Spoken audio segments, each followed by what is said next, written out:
Is it on? Good morning, everyone. All right, we are going to get started. Thank you all for coming out today to our last public budget meeting. We have had great turnout at our first two, and it's good to see that continue at our third and final public budget meeting. I just want to give a few comments before we get started. First of all, I would like to say thank you to our city staff. We could not do this without the staff preparing the locations, getting all the stuff together. And I want to particularly say thank you to Katrina Foster, my legislative assistant, who has done a lot of work on these three public budget meetings and throughout our budget process. I would also like to thank the core planning group from the Cookingham Fellows in the budget office. I think we're right here. Would you stand up? And where's Alex? Is he here? He's probably in the back. Our city communications support. You will see some of them on the camera. And especially today, our Office of Language Access. And as you may see today, we have in the audience and over on the side here, those who are helping ensure that those who,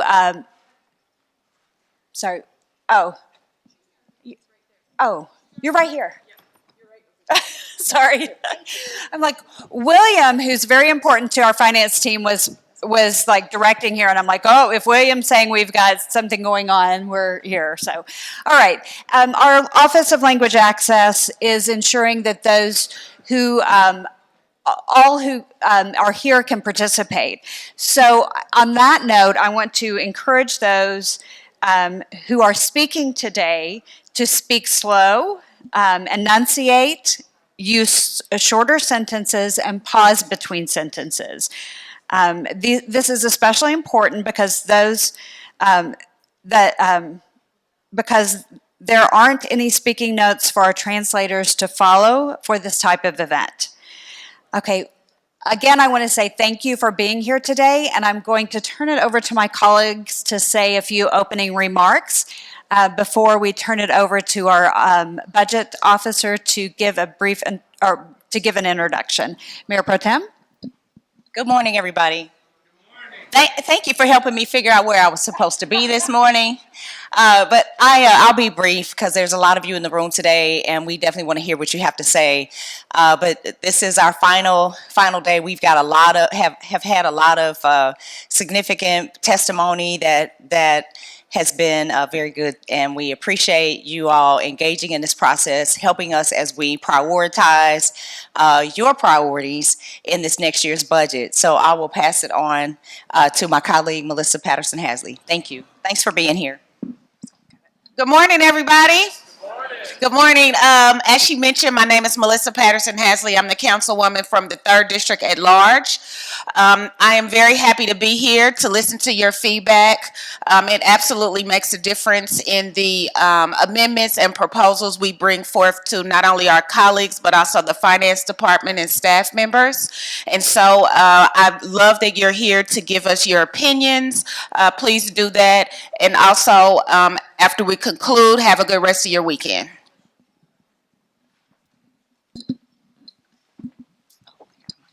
So, Wes Rogers, 2nd District up north. Thank you guys for being here. This just doesn't work unless people show up like this, and it's always great to see a big crowd.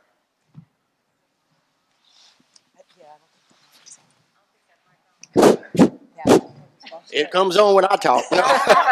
Good morning. Darrell Curl, City Council, 5th District at large. I just want to say thank you all for coming out, taking time out of your busy Saturday morning to come so that we can hear what your concerns are. Public engagement is very important, and believe me, we take seriously what you tell us that you want to see in this budget. So don't think that your time is in vain or that it's wasted.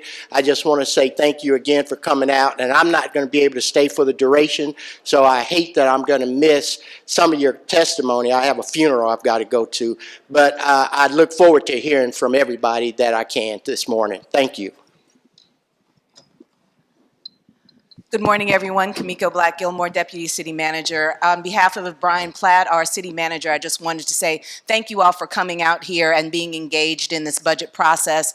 Our Finance Department, our Budget Office, all of the folks that were already named have worked very tirelessly for months and months to get to this point. What you say today will be able to, you'll give them information, our elected officials, that they can take on as they are deliberating what this budget will look like in the end. So just thank you for being here on your Saturday morning, and I'm looking forward to hearing everything that you all have to say today. All right, a couple more things that I forgot to say, even though they were on my little clipboard here. First of all, I thanked a few of the staff that were intricately involved in these processes, but I would also like other staff from the city to stand up because they are here as well. And if you would please staff, I see our planning director, our public works director, of course, our finance director, and others I can't see very well. I know, it's right in my eyes, but thank you for being here because as I said, these public budget meetings could not work without our staff. The second thing, testimony for today, there's a microphone that is right here along the railing. And once we get through the presentation, I will be calling names in threes. That as you signed up, you indicated whether you wanted to testify. If you are unable to come to the mic because of the stairs, when we get to that point, if you will raise your hand, somebody can come with a handheld mic and take your testimony. The third thing that I was going to announce that I've forgotten at this point. Oh, it was what I wanted to comment on Councilman Curls. He mentioned that your testimony is important. And I know for a fact that from our first two public budget meetings, because of the testimony that was given, amendments to the budget have been submitted to me as the chair of the finance, to the city manager, and to our finance team. So your testimony does matter. So we look forward to hearing what you have to say about what is important to you. These meetings help inform us as we deliberate on what changes we are looking to make to the proposed budget. So without further ado, I'm going to turn it over to our budget officer. All right, well, good morning, everyone. My name is Krista Morrison. I'm the budget officer for Kansas City. I echo everything that's been said. Thank you for being here today. This is the budget process at its finest, when we are hearing from residents on what's important to you. I would also like to thank our elected officials. This is a very challenging time of year. It takes a lot of time to understand Kansas City's budget, all the department needs. We have a series of public engagement meetings. There are very difficult decisions ahead and never enough resources to go around. So I also want to thank our elected officials for the time that they spend in this process, understanding resident priorities, listening to you to ensure that our budget represents the residents' priorities. So I'm going to jump in today with a brief overview of Kansas City's 25-26 submitted budget that is being considered right now by City Council. The budget is available online at www.kcmo.org/budget. The budget is broken down by so it is some light reading material, around 750 pages, but that is intended to show you and residents to be transparent, to show various views at the department level, at the service level, at the fund level as well. Various views so to help digest a complicated budget. There are several sections that are overviews. So most people don't have time or care to read all 751 pages. So 2 areas I would suggest that you look at to really understand Kansas City's budget. The first is the transmittal letter. That is a letter drafted by the city manager as well as the mayor, and it talks through major highlights and priorities in Kansas City's budget. The second section is budget overview, and the budget overview walks through major changes from our current budget to the budget that's being proposed and being considered by City Council right now.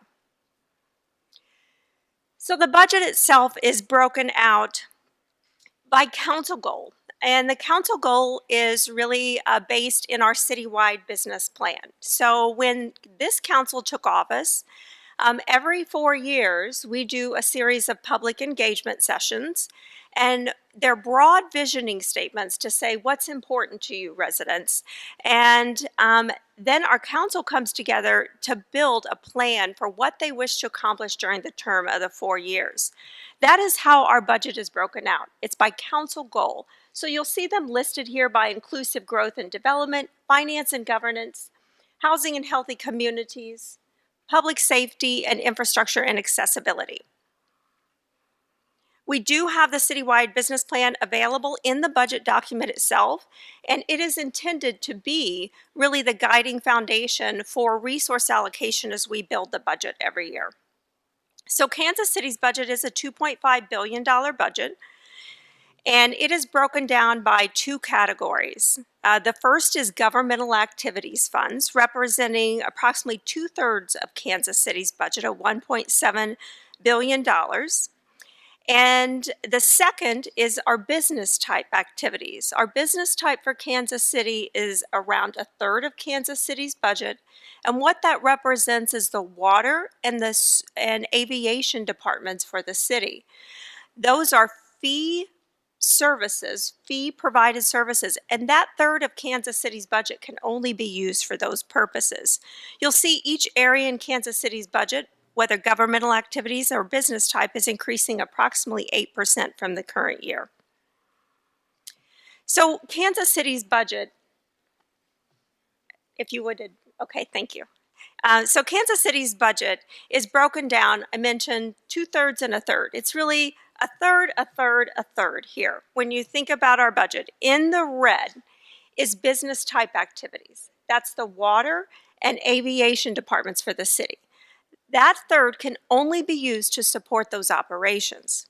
The other 1/3 of Kansas City's budget is the special revenue, debt, and capital funds on this slide. These are considered restricted funds or sources of dollars. And an example of that is our park sales tax fund. Voters approved what that money can be used for, the park sales tax, and we can only use that to support the operations of the park system. These are restricted by what the voters tell us you want us to use the money for. The other 1/3 of Kansas City's budget is the general fund. That is our least restrictive of the resources in Kansas City's budget. So anytime there are new programs, program expansions being discussed, absent of a new source of revenue, it is often the general fund that we are looking at as a possible source. So the next slide talks about how the money is spent. And this is a view by council goal.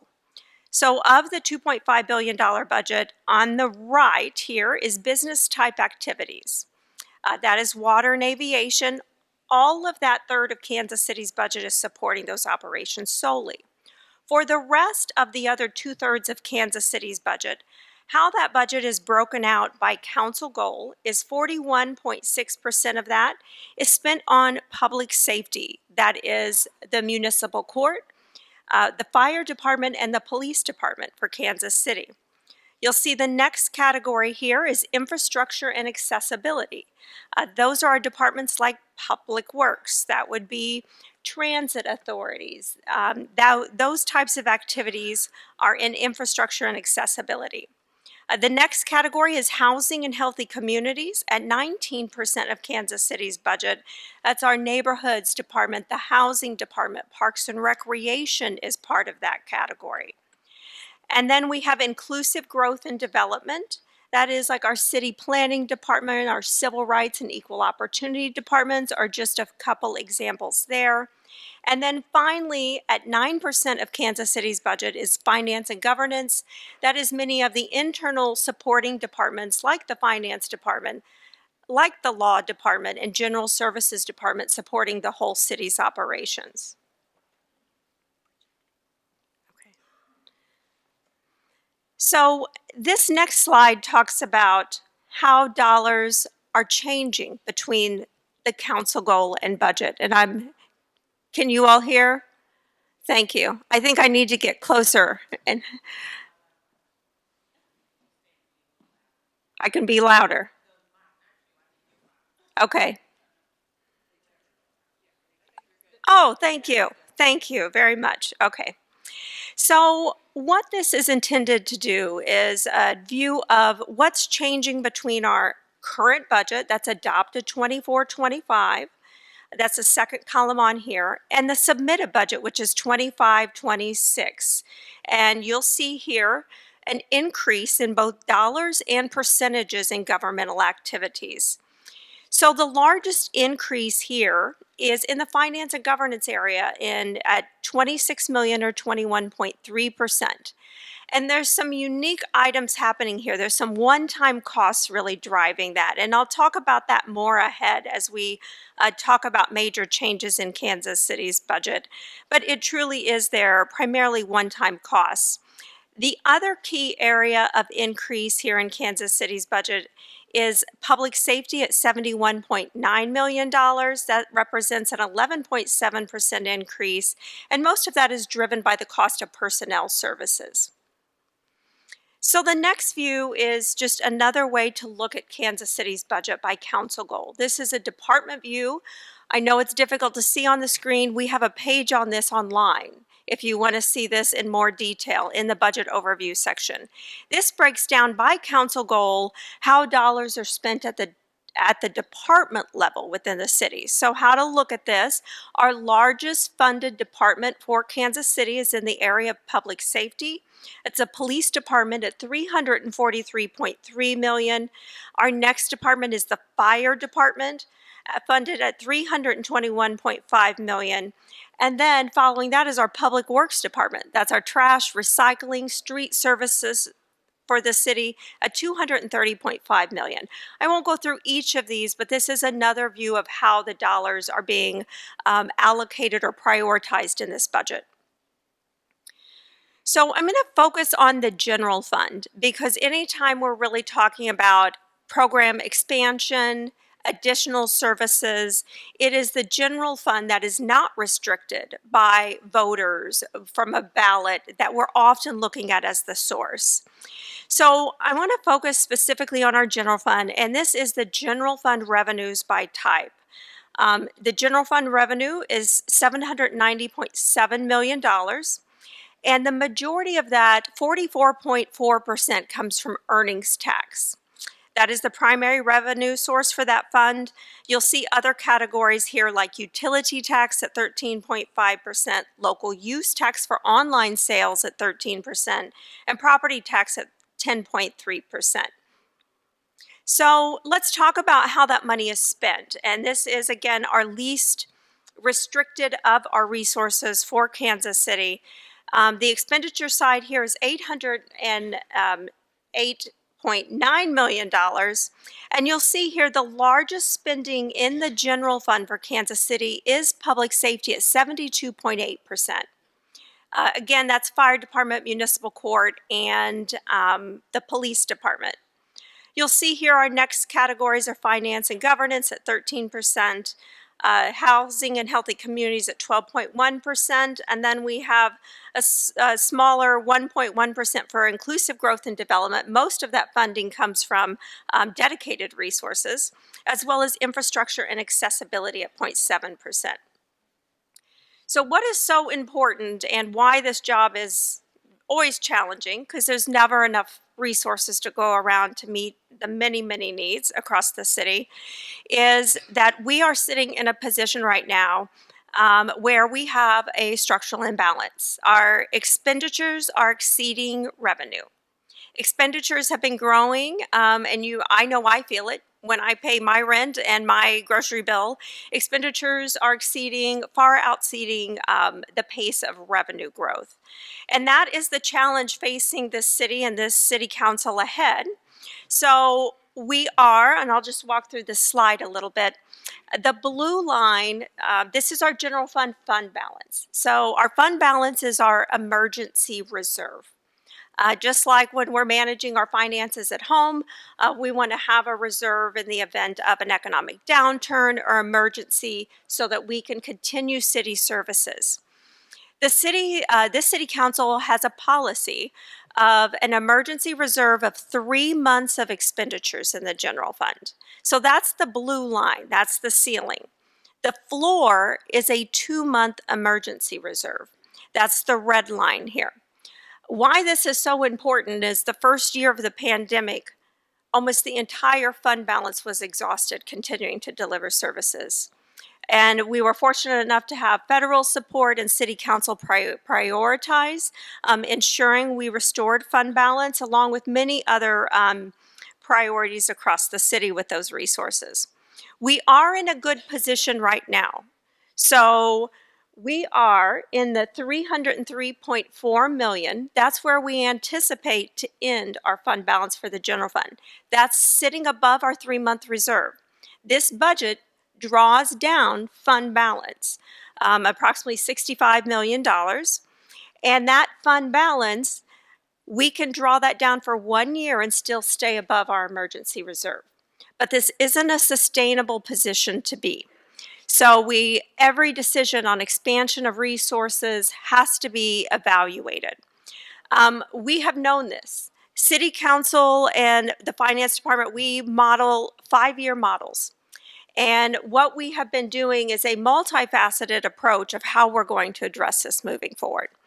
And we are implementing right now priority-based budgeting. This is our first year. It's kind of like a budget this size. You think about it, $2.5 billion. It's like re-steering a giant ship. And it has taken us a couple of years to implement that process. Priority-based budgeting is an evidence-based approach. It is a best practice for both government finance and International County and City and County Management Association for how governments should budget. So this is the direction we're headed for Kansas City to help address that structural imbalance. It matches resources to community priorities. And what's different about that, and our champion here is the Mayor Pro Tem and others that have helped bring this to the forefront. Before this initiative, when Kansas City faced an economic downturn, and there's nothing wrong with this, but when you go through continuous downturns, it becomes a challenge. We did across-the-board cuts. Everybody got a 10% cut. Well, guess what? Services aren't the same. And during COVID, I think our Mayor Pro Tem used a wonderful example the other day of with more people working from home, our trash pickup and the tonnage needed to pick up, those costs went up so significantly. So it's not a way to budget is doing across the board cuts. So this is the direction we're headed in the year ahead. It is around, we can't continue this model, but it's about strategic alignment so that we know what do trash services need compared to resident priorities? What do our housing needs across the city? And that is the direction we are headed as a city. So there is a plan in motion, and that plan is, it has been in implementation, and our final implementation in the general fund is for fiscal year 27. So highlights in this budget. I think there's a lot of progress on community needs here, even with that challenging financial forecast. So this budget focuses on clean and safe neighborhoods. This budget increases the dangerous building demolition budget by $1.7 million for dangerous buildings and neighborhoods for total funding of $5.2 million. This budget adds $1.4 million for illegal dumping enforcement for total funding of $2.4 million. This budget includes $8 million dedicated solely to violence prevention and intervention, not just enforcement, prevention and intervention. This budget funds the full implementation of trash and recycling cart operations for a cleaner Kansas City, and this budget maintains the expanded bulky item operations that was started around 2 years ago.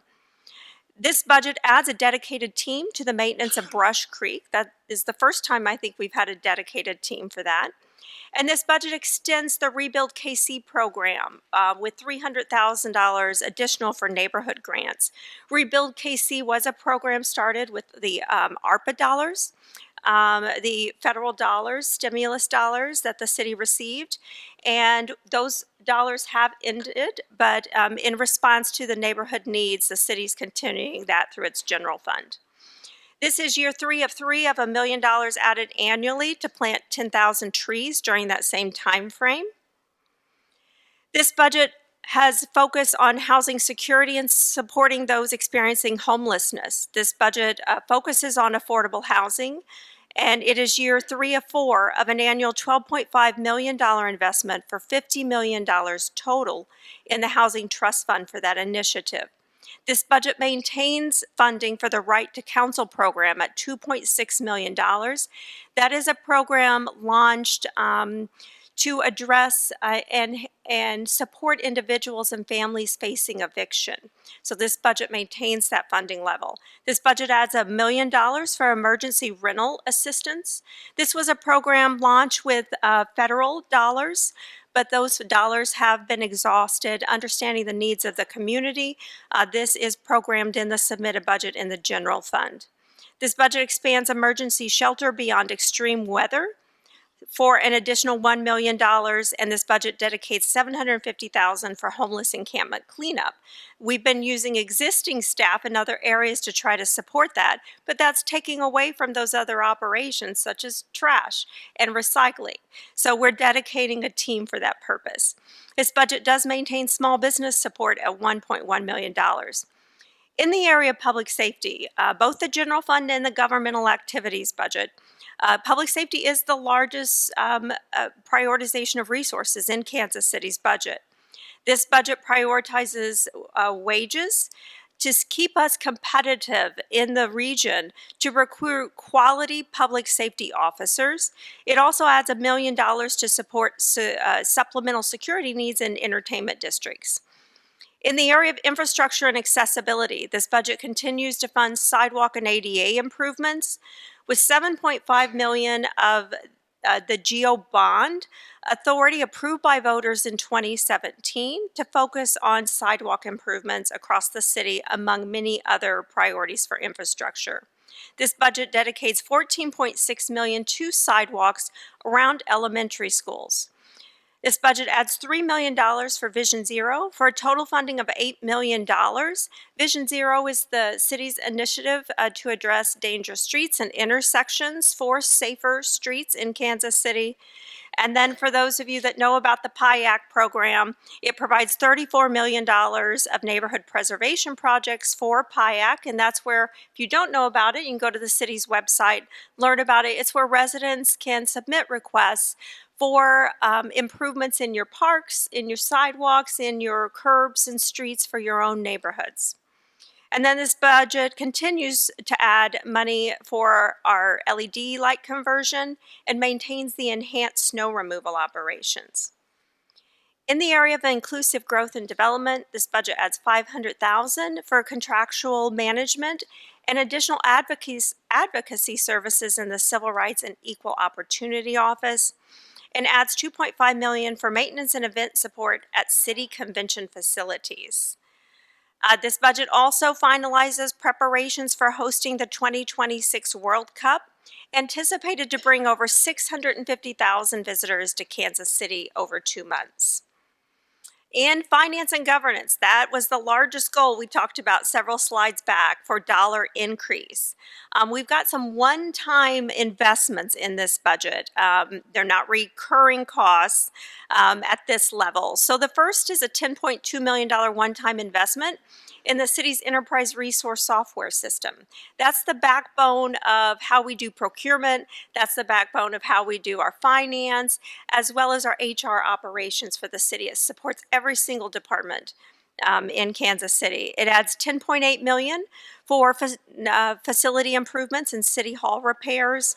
And this budget fully funds citywide fleet replacement to ensure that fleet at the end of its useful life, including our snow removal equipment and trash trucks, are being replaced. So I do thank you. We have had 3 public engagement sessions, wonderful turnouts at each and every one of them. If you have additional feedback or someone that could not be here today, you can go to kcmo.gov/budget, and there's an opportunity to provide your input electronically as well. So if you know someone or you don't want to give testimony today, but you want to give testimony to City Council, you can do that electronically, and that is information we're sharing with City Council every week. So with that, that is an overview. I will turn this back over to our Finance Chair so we can hear your feedback today.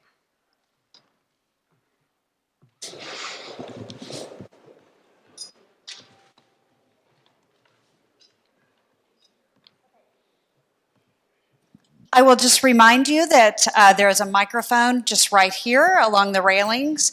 When I call your name in groups of 3, if you will just line up and give your testimony, will be a timer on the screen. And if you are unable to walk down the stairs, if you'll raise your hand, someone will bring a mic to you.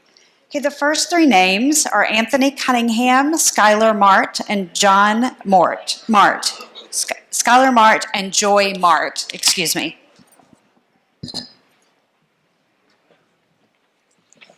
Is this mic on? Yes. Hello? Okay. All right, good morning. Good morning. My name is Anthony. I'm a leader with Sunrise Movement KC, but today I want to speak on behalf of over 20 community organizations and small businesses to say the following message to you all. We, the undersigned organizations, demand that KCMO City Council prevent the loss of 15 bus routes and 150 good union transit jobs by fully funding our bus and paratransit system in this year's budget, an additional $28 million at minimum. If Kansas City's leadership allows bus cuts, generations of Black, brown, disabled, and working class people will be left behind. Step up to the plate for bus riders, transit workers, and our community, and fully fund our buses. Signed by Sunrise Movement KC, Stand Up KC, Missouri Workers Center, Blue Hills Neighborhood Association, KC Metro Brush and Leaf Guy LLC, Mimi Bachman Therapy LLC, Veterans for Peace KC, Westside Local, Decarcerate KC, KC Tenants, APWU Local 67, Surge KC, Environmental Student Council of UMKC, Student Environmental Coalition of UMKC, KC Mutual Aid, Missouri Jobs with Justice, Strategic Workforce Development Incorporated, Heartland Center for Jobs and Freedom, SEIU Local 1, Advocates for Immigrant Rights and Reconciliation, KC, Indian Mound Neighborhood Association, and Kansas City Democratic Socialists of America. Thank you. Okay, Skylar, I see you marked no, so if Ashley Mall, if you want to go ahead and come forward, please do. If you all can please line up, and so you can be ready to give your testimony. So Joy and Ashley, if you'll line up.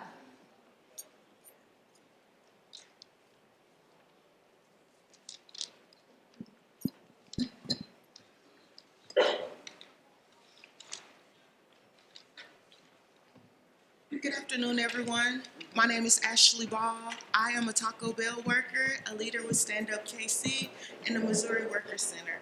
I have relied on the bus for a lot of my life, and especially the last year and a half.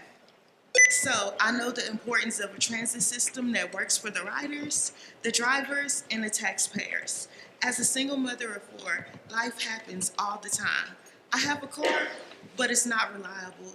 It seems to have a mind of its own, deciding when it wants to slow down or go faster, overheating quickly, and I don't have the money to get it fixed. This made the bus an ultimate means of transportation, especially since there are bus stops right where I'm staying. That hasn't always been the case. It means the kids can take the bus to school. I don't know what I would have done without the buses to help me and my family navigate through many transitions we had to make, like shuffling back and forth between shelters and hotels, getting to work. The bus is free, and that's a blessing. On a regular basis, I rely on it several times a week to get groceries from the store, the pharmacies, and everywhere in between. Last year was a tough one. For my teenage son, Willie, in June, he had strep throat and got his tonsils and adenoids taken out. Dealing with a lot of his health problems, it is a need for me to be able to make it to the pharmacy very often to be able to get exactly what he needs. The buses have been very reliable for me when it comes to making sure my kids stay healthy. Our public transit system is a lifeline for thousands of people in Kansas City, and it's how people get to work, earn a living, get to the doctor to stay healthy, and to the grocery store and gather with one another.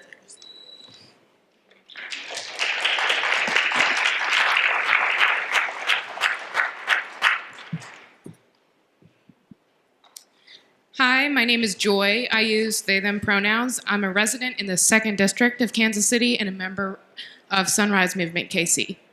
I'm also a bus rider. Bus routes in my neighborhood have suffered cuts, leaving me a 3-mile walk along highways and busy streets to reach my closest bus stop. Lindsay French, I know you're not here, but your kids go to school with my coworker's kid. Their family is dependent on public transit. Bus cuts will endanger children like yours and his. Wes Rogers, you're my council representation. Can you empathize with me, a working class person?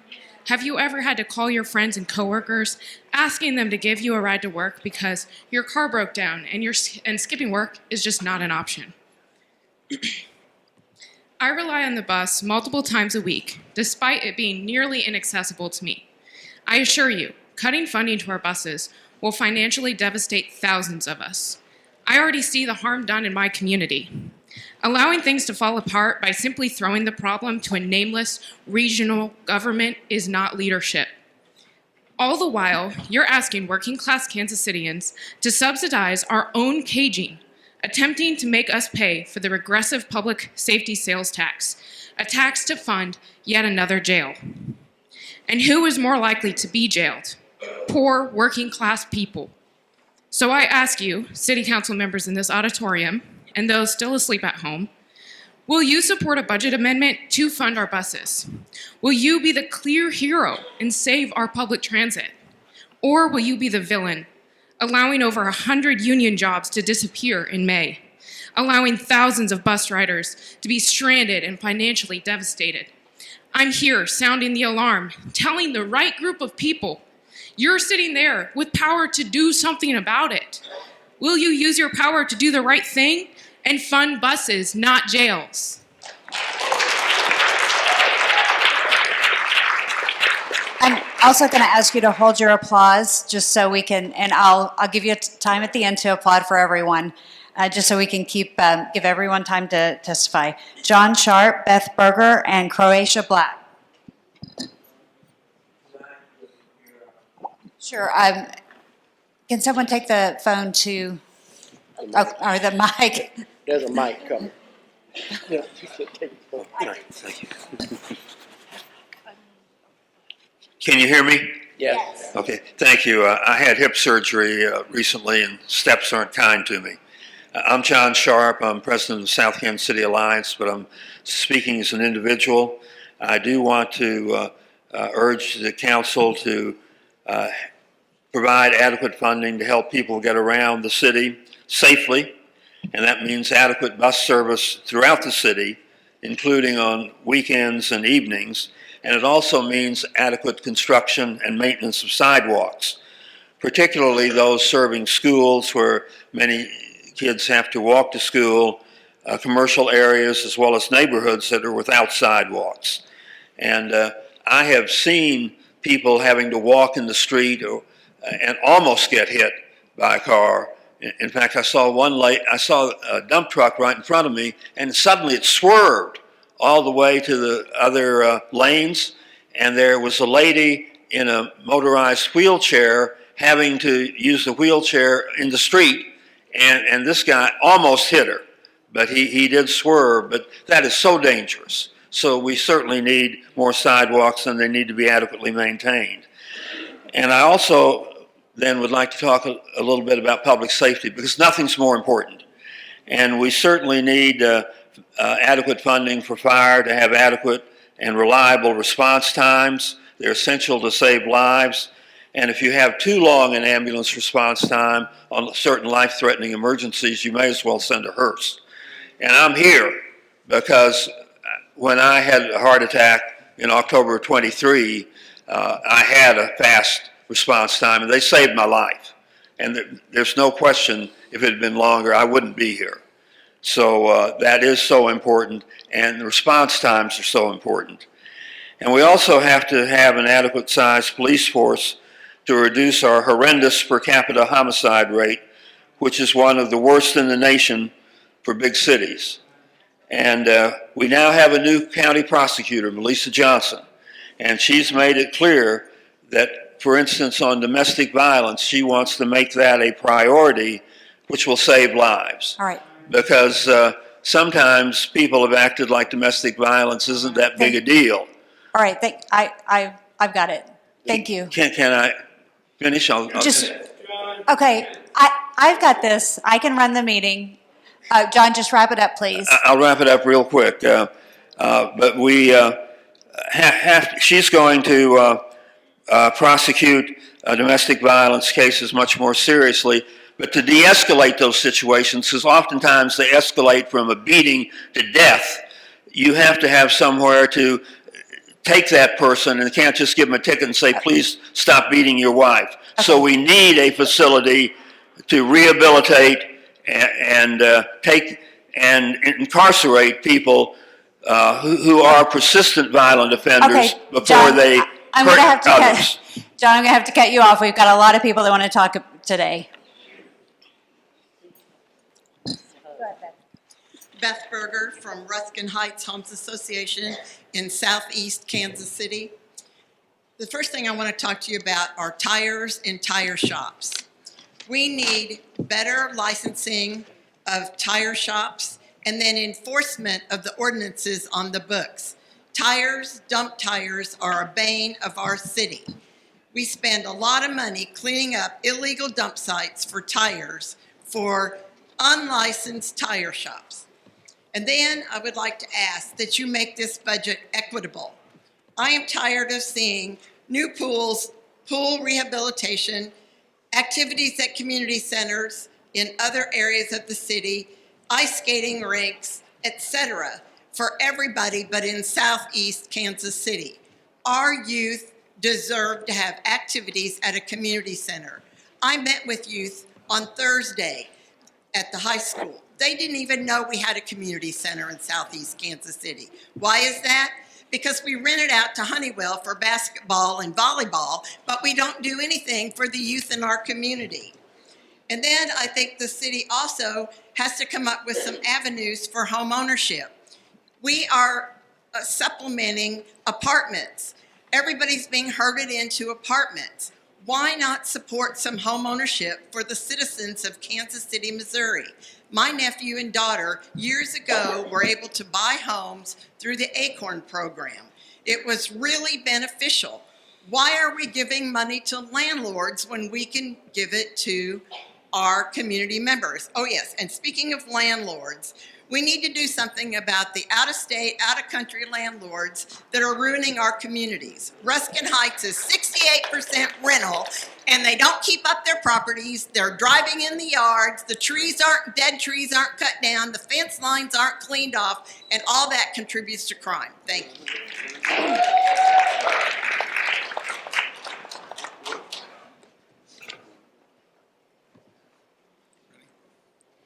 Hello, I'm Croatia I'm Croatia Black. I am a multi-racial trans woman from Kansas City.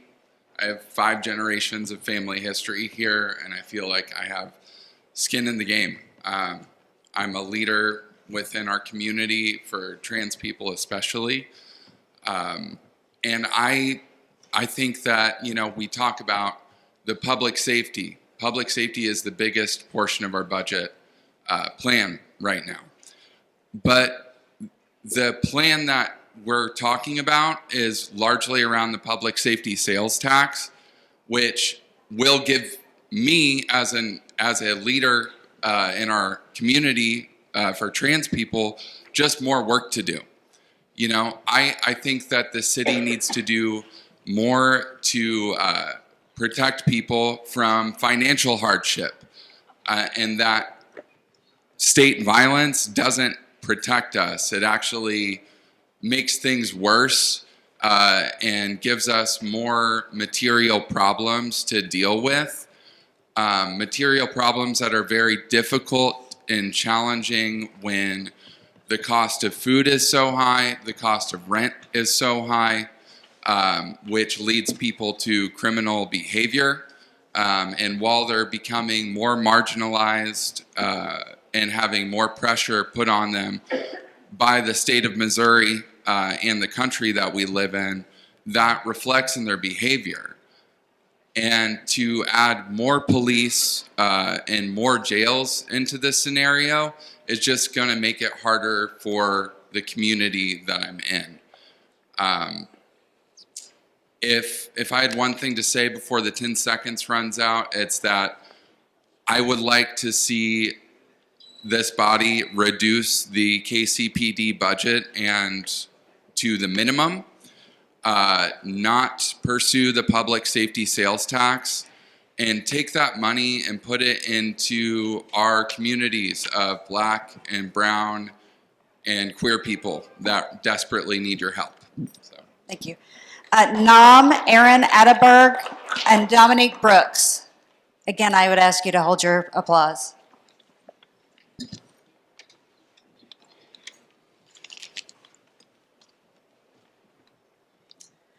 Okay, can you all hear me okay? All right. Hi, my name is Nam. I'm a 4th District resident, and I'm actually going to spend my 2 minutes talking to folks in the crowd to just say that this proposed budget does not actually consider your needs. KCPD will be getting a $343 million budget, an increase of $25 million from last year. Over the last few years, we've seen increases of 4.7%, 5.7%, 12.1%, and honestly, property crimes have been rising. There's 31% increase in property crimes. Police budget increases don't solve that. It's very clear.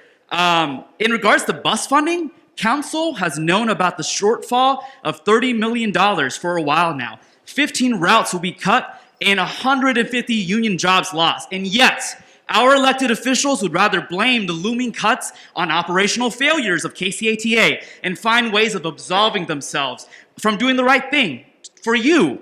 And now, just little over a month, Council expects you to renew the public safety sales tax to fund a jail. This is a financial disaster. This is unethical. This ain't right. And honestly, it is bad at keeping us safe. We have seen how incessantly Council has funded KCPD over the 25% state minimum. For what? Have you felt safer waiting for the bus at an unsheltered stop? Have you felt safer when you scrape together money for rent or your insurance or eggs? No. Council's idea of safety is pretty clear. Fund cops in jails and we can sleep better at night, right? Is that safety truly? Is that safety? Does that materially better your lives or the lives of your loved ones? In the words of, I'll just end it with just a couple lines of poetry from Tango Eisen Martin. My dear, if it is not a city, it is a prison. And if it has a prison, it is a prison, not a city. Thank you.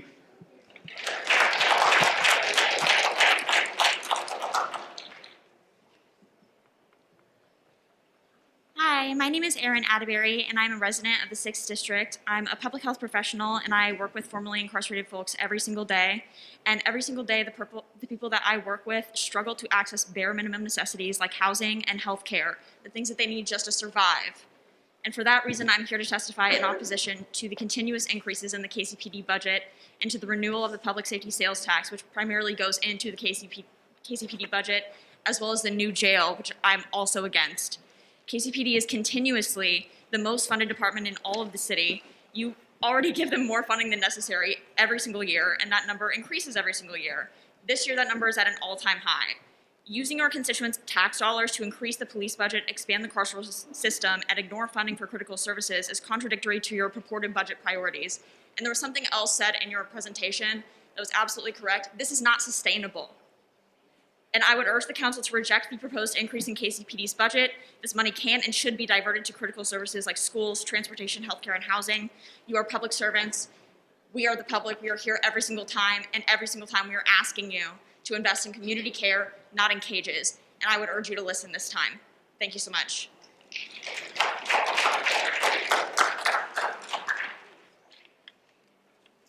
Hello, can you hear me?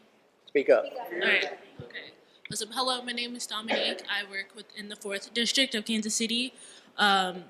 Being here and knowing that City Council wants to discuss money says a lot of what your priorities are. As we know, the public safety sales tax is up for renewal on April 8th. We also know that that money from that tax will be used to fund the new jail.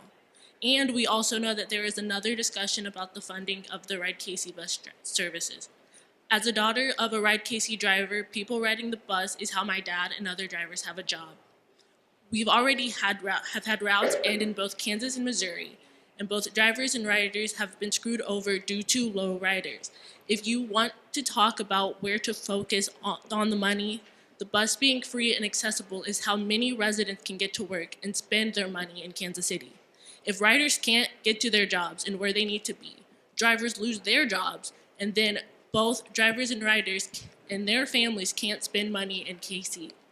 We know poverty is a big factor in crime. Unless that's your point, make buses inaccessible to justify the building of a new jail by further creating the problem. And if that's the case, that's just dirty. Right, Chad O, Nick Miller, and Sharita Jackson.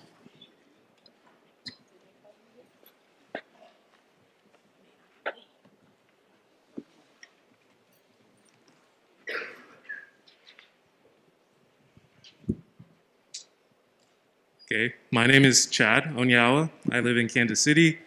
I ride the bus daily, and I've spoken at a couple of these, and honestly, I can say personally, it is hard to speak in good faith and believe that everyone sitting here in front of me today is actually going to listen and good faith and actually propose the adjustments that we all speak to.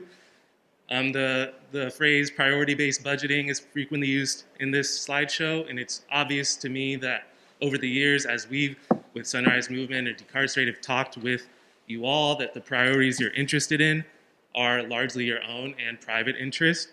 And there's a couple other things that I'm kind of curious about, which is largely your vision for Kansas City. So we're talking about cutting somewhere around 15 routes, bus routes. We have people in this room speaking about folks being walking on the side of the road and being worried about getting hit by a car. You're trying to cut routes for buses when there's a record number of pedestrians being killed in this state. Like, that's an article I saw the other week. So that's only going to put more people in danger of being walking on the side of the road that we're talking about. And we're talking about public safety. When you talk about public safety, rather, you're trying to use our tax money to make a new jail. Public safety, I think in a lot of our minds, is being able to get to jobs. That's public safety. Public safety is when we have jobs. And again, when you talk about this budget, you are actively cutting with this, by the lack of funding for the buses, you're cutting 150 union jobs, and you're destroying people's access to jobs. I don't understand how that's public safety, and I don't see how building a jail increases any of our safety in this community. So I'm against both of those, the public safety sales tax and I would want you to adjust the budget for buses so that we can actually have more access to our jobs.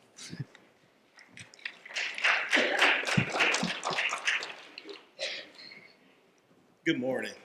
It's me again. Hopefully you guys aren't tired of seeing me. I really don't care. But many people will get up here and speak about the budget and the shortfall at KCATA. I am here to speak on some facts that you all may not be made aware of.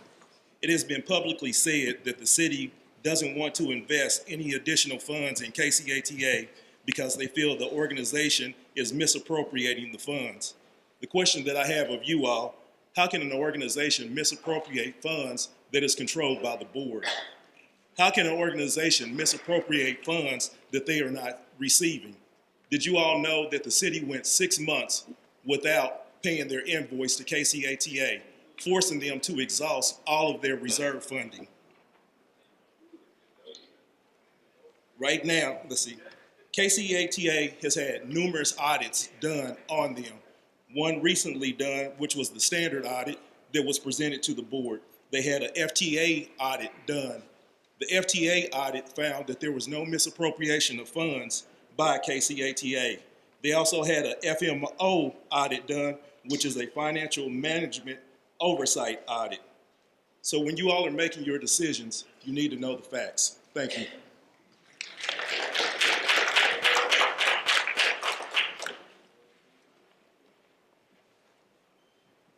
Hello, everyone. My name is Sharita Jackson. I am a Kansas City native, a Jackson County taxpayer, and a registered voter. I have been employed with the KCATA and a proud member of the ATU Local 1287 since 2001. That's 23 and a half years. As an operator over 20 years ago, our transit system was in trouble. There were threats of route cuts and layoffs. A 3/8 sales tax was on the ballot to fund the buses. I remember standing out on the bus stops with my brothers and sisters campaigning to pass this, to save our jobs and the bus services. And it paid off. The 3/8 sales tax passed. In addition to an already half-cent sales tax that was supposed to fund 90% of the bus services. Yet, here I am again, campaigning to save our job and the bus services. In 2023, the city wanted to change the language and remove KCATA's name totally off the ballot. Once again, I'm out there campaigning with my brothers and sisters to keep the language the same. And it paid off. We as the union, we dodged the bullet. Back to the half-cent sales tax, the majority of it is being redirected to infrastructures and street projects like road diets and Vision Zero. The city is crippling an already underfunded bus service. In my opinion, you want to privatize a public service. All I'm asking is for this council and the city to use the sales tax for what we, the voters, voted on, to keep our buses funded. I would like to thank Melissa Robinson and Nathan Williard for their support on funding the buses, and I would urge the rest of the council to do the same. Save our city by saving our buses. All right. Aiden Alem, Catherine Barrow, and Sky. And if you'll please do like Ms. Jackson did and speak close to the microphone so we can hear you.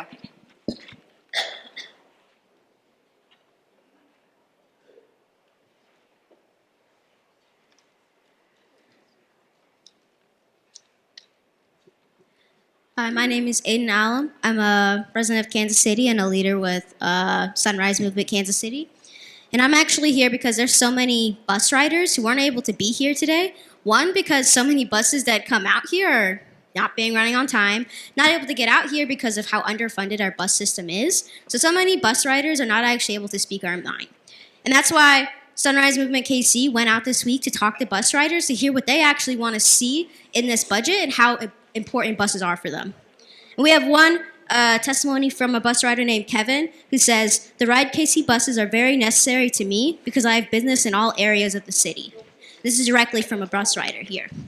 And I also want everyone to know that I mean, we're talking about priorities in this budget. We're talking about having priorities that our city cares about be reflected in this budget. And if that's the case, then while we know that the priorities of this city are business and continually disadvantaging the residents of this city, we need safer communities. And if we're gonna, the definition of insanity is doing the same thing over and over again. And over again, we raise a police budget and we have more crime every single year. So it's not working. What is working is making sure people can get to their jobs, get to their doctor's appointments, their communities, and that's through the buses. So you want to care about this city, you want to care about the people and actually have priorities that this city holds reflected in this budget, fund our buses and not jails. Thank you.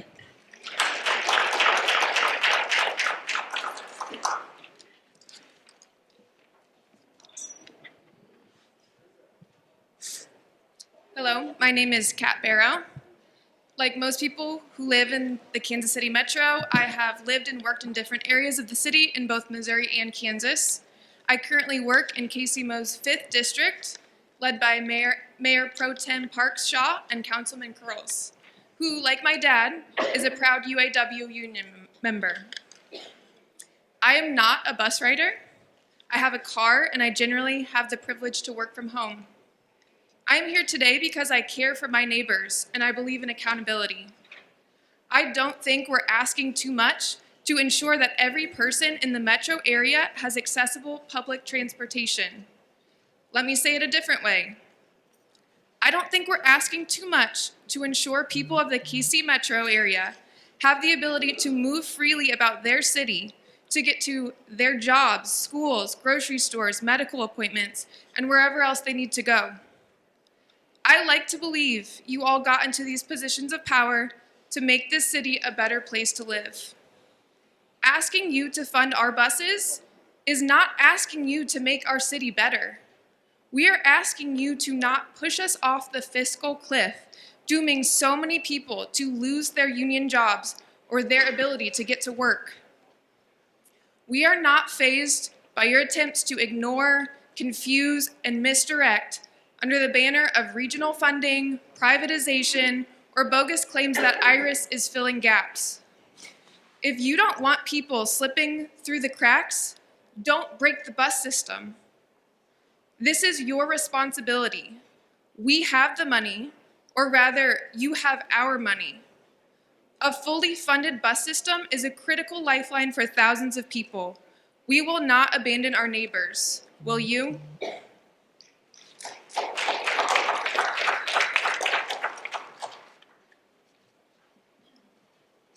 Hello, my name is Sky.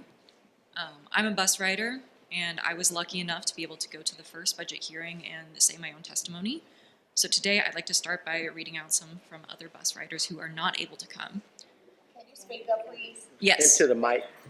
D'Anthony says, "We have to come together to be a community." Right. I think that's pretty self-explanatory. Steven says, "I take the bus to work and to hang out.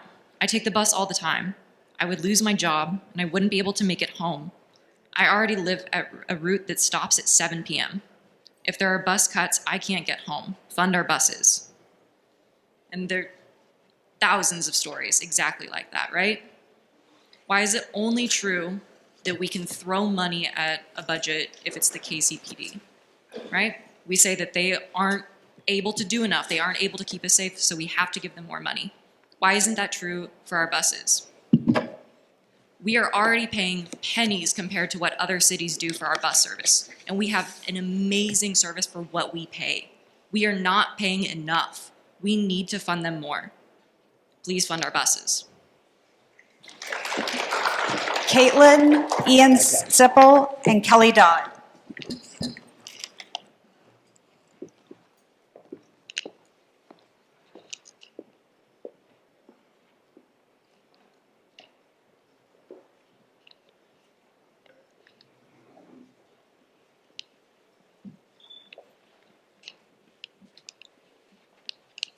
Hi, my name's Caitlin. I'm a resident of the 4th District and a leader of Sunrise Movement Kansas City. I'm here to share testimonies from the bus riders who weren't able to make it today. From Damaris, "I don't take the bus often, but it's convenient. It's not fair to cut bus routes. A lot of people ride the bus. I work at at Wingstop in Westport. People depend on this bus to get there. We have to set up our scheduling based on the bus. A lot of people will lose their jobs. If you're talking about cuts, the buses are not a place to start. And from another bus rider, the city isn't thinking about the people. These cuts will affect not just its work and our kids, it's separating the community. Thank you.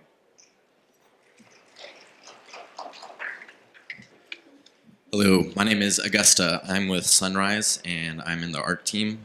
First, I'd like to ask all the council members, could you raise your hand if you've taken the bus? Okay, audience, can we all raise our hands if we have taken the bus? I'd like to see a show of hands. Have you guys gotten to know us? You guys don't know anything. Sustainable does not mean prisons to lock up people who are hurting. Sustainable means funding from the bottom up and get to know all of us. This is a quote from, I was canvassing last week, Jennifer Wesley Rocks. I am a single mom with 5 kids living in an impoverished neighborhood, and we need these buses. I take the bus to work every day. My insurance is more than my rent, so it's a lot cheaper with zero fare. I take it from the fire department to KU Med on State Line, and I think a lot about every time I'm on that bus about if that specific line, the 11, was cut, doctors, disabled people, houseless, all those people would not be able to get to the KU Med on State Line and 39th. Can we like switch the $3 million from LED lights to buses? Like, do we really need that much money for LEDs? Just like $2 million? I don't know. World Cup? Our public transit sucks. We're gonna get slammed. Like, are we trying to be like on the same level as LA and New York in terms of like public transit, or are we just gonna like have cars everywhere? I don't know. Lastly, the reason I'm involved with Sunrise is because climate change. Cars burn gas, and the world is heating up, and if we don't fix this, a lot of crazy shit's gonna happen, and it's just gonna get worse. I yield my time.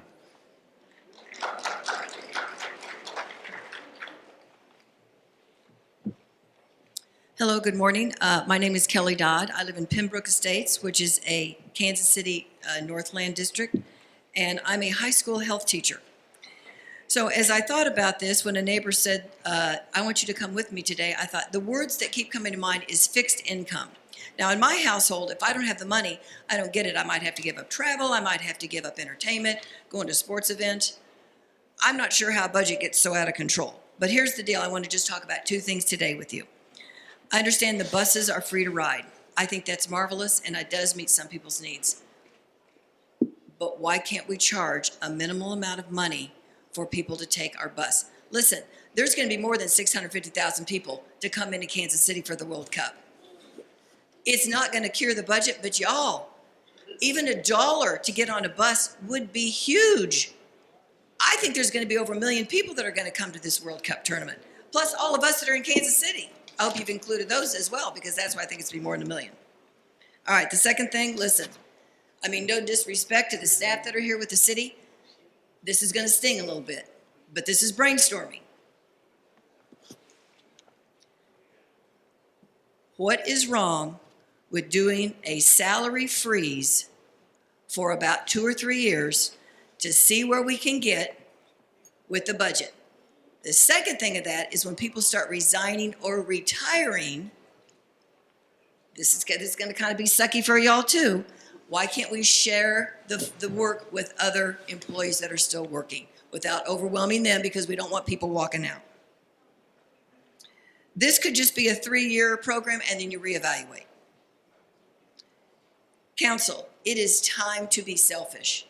It is time to be selfish with the people, bus people. I stand with you, by the way. It is time to get this priority-based budget under control so we're not bankrupt in 2030. Thank you very much. Natalie Wood, Lucas Sander, and Maureen Anson.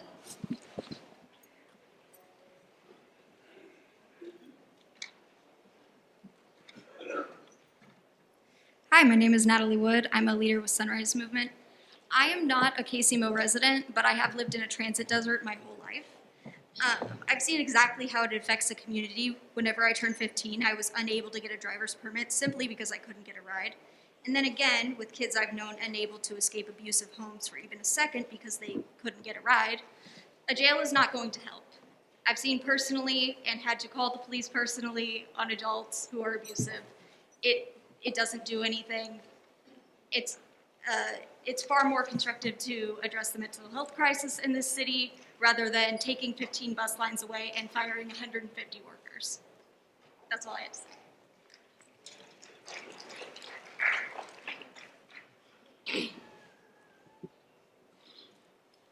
Hi, my name is Lucas. I live in the 4th District, and you've seen me talk about the need for bus funding if you're at the first budget hearing.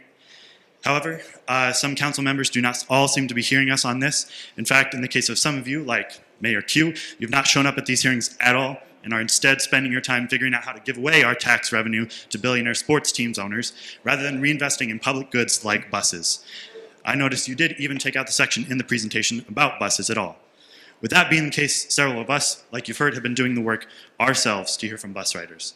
So here are some notes that I took while I was canvassing. One woman said, "My name is Robin Renee.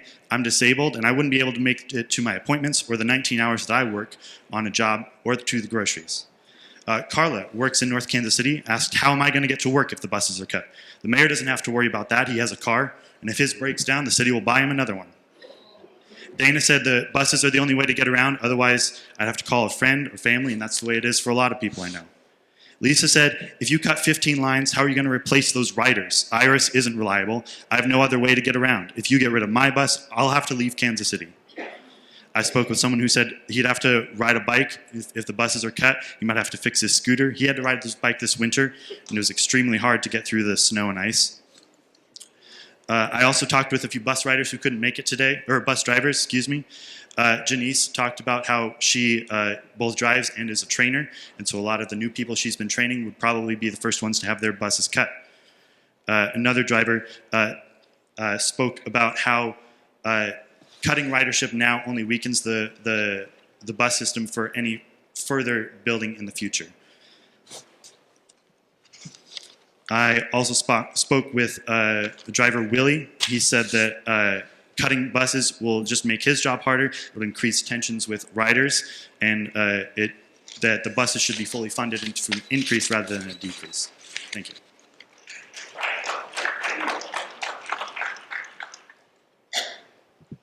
Hello, my name is Mehreen Ansari. I'm a resident of the 3rd District. I grew up in the 5th District. My credentials are that I went to Truman and Santa Fe Elementary. I went to Smith Hill Middle School. I graduated from Ruskin High School in 2018, and I graduated from UMKC. I am a proud Kansas Citian. I love this city from the bottom of my heart, and I do not want to leave. Like every person in this city, I've always wanted to achieve like economic success. And so I decided 2 years ago, after years of not having a car, not having a license, that I would finally get those things because I thought that getting a car and getting my license would allow me to pursue jobs that were farther than a bus ride away or a walk away. But now I am drowning in tens of thousands of dollars of debt. I am paying so much for insurance and to maintain my car that this is not an economic success. We need a bus system that people feel like they can rely on. And that does not mean cutting routes. That does not mean cutting people's jobs and their access to their livelihoods, to the doctor.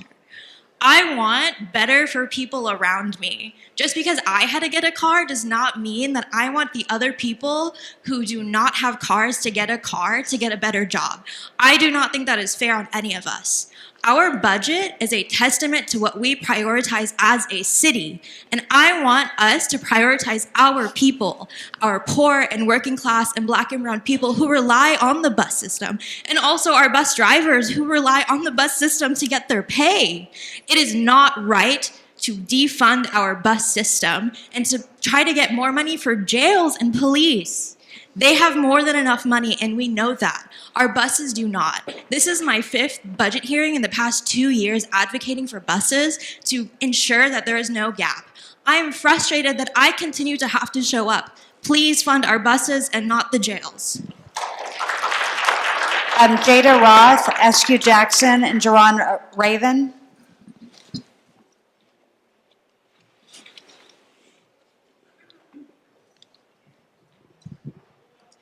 Good morning, council members. I'm Jada Roth. I've grown up in North Kansas City and currently work in the city market. Throughout my entire life here in the metro, I have been surrounded by our big blue buses. I love our buses. I've grown up, worked with, and know so many people that rely on them, whether for a few days, a few months, or their whole life. When looking at the proposed budget, there are huge shortfalls. The Public Mass Transit Fund, since its enactment, this half-cent sales tax has mainly gone to KCATA. However, over the last decade, that has slowly diverted away from the funds. Kansas City spent nearly $9 million on IRIS in 2024. IRIS is a non-unionized rideshare service paid for with our tax dollars.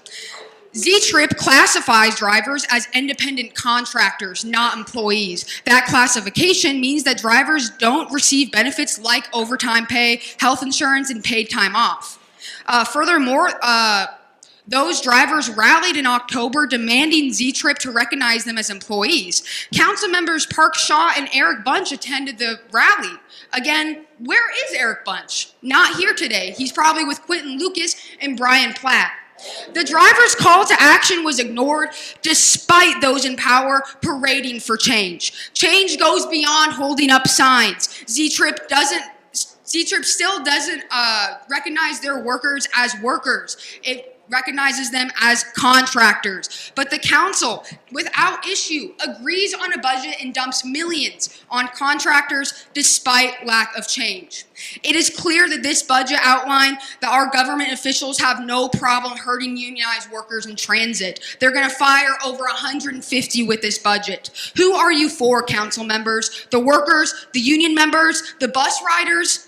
Your actions of giving $9 million to private companies shows you are not with those people. You are handshaking millionaire capital owners at the expense of your constituents. Fund our buses. Don't fight them. Thank you.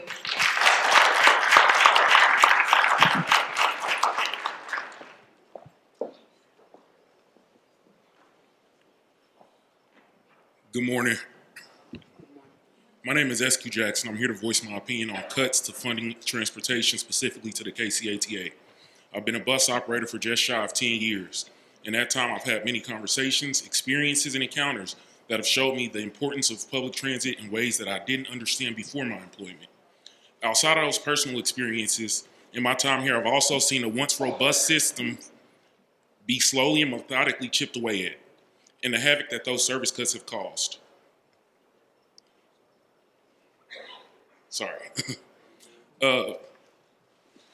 To our most vulnerable demographics and communities.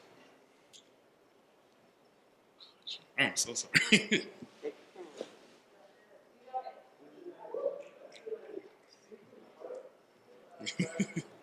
My brothers and sisters at the ATU have served the people of Kansas City every single day without fail.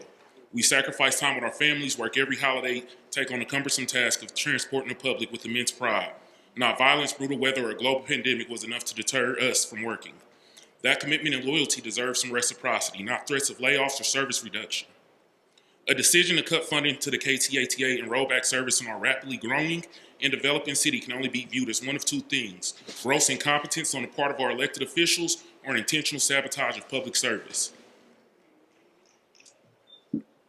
A decision to cut funding to the KCA would be a death blow to local small businesses whose patronage relies heavily on bus riders, the city's youth, many of whom utilize our services to get to school on a daily basis, the disabled who use public transit to maintain their connection to our community, and tourism that, with the support of public transit, could grow our economy exponentially.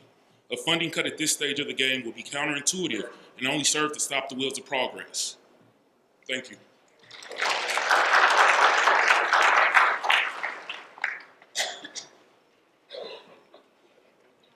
Good morning. My name is Jan Raven. I have the pleasure of serving as the president and CEO of Swope Health. This year marks the 56th year that Swope Health has proudly served low-income and uninsured residents in Kansas City. So I have to begin by thanking you for your past, present, and future investment in safety net providers like Swope Health. I'm here asking for support for a $4 million investment in the needed communities. Yes, ma'am, sorry. I am here asking for a $4 million investment in a needed community space for the Swope Health Village campus. This summer, we hope to break ground on a 12-acre campus that intersects senior housing, primary care, mental health care, and wraparound services, including a Kansas City Health Department satellite. Looking to make it Missouri's first and only designated purpose-built community, we believe it is a campus that is not only one of a kind in Kansas City, but nationally. We also believe that it will spur future development of the Swope Parkway corridor, which is an underappreciated entryway into some of the city's most prized assets, like Starlight Theater and the Kansas City Zoo. However, this project will not be possible without the community support and engagement. Too often, developments happen to the community instead of with them.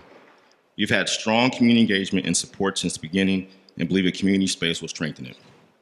A community space that is programmed by the community will be vital to access healthcare services, workforce development services, and violence prevention programs. On behalf of the patients we serve, the caregivers who rarely get a break, and communities looking for a space and a voice, I urge your support. Before I close, I would be remiss to say that most of our low-income patients use the bus line to get to appointments. So thank you, guys. I do not envy your position. I know you have the tough decisions ahead of you, but I thank you for your service. Andrea Kahn, Emma Garcia, and Brad Lutt.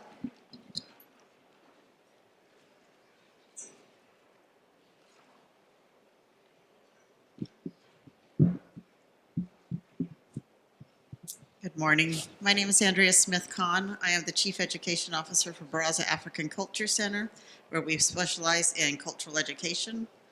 I am the co-chair of the Arusha Tanzania Committee with the Kansas City, Missouri Sister Cities Association, and I am the current chairperson of the Mayor's Ethnic Enrichment Commission, representing over 70 diverse communities here in Kansas City.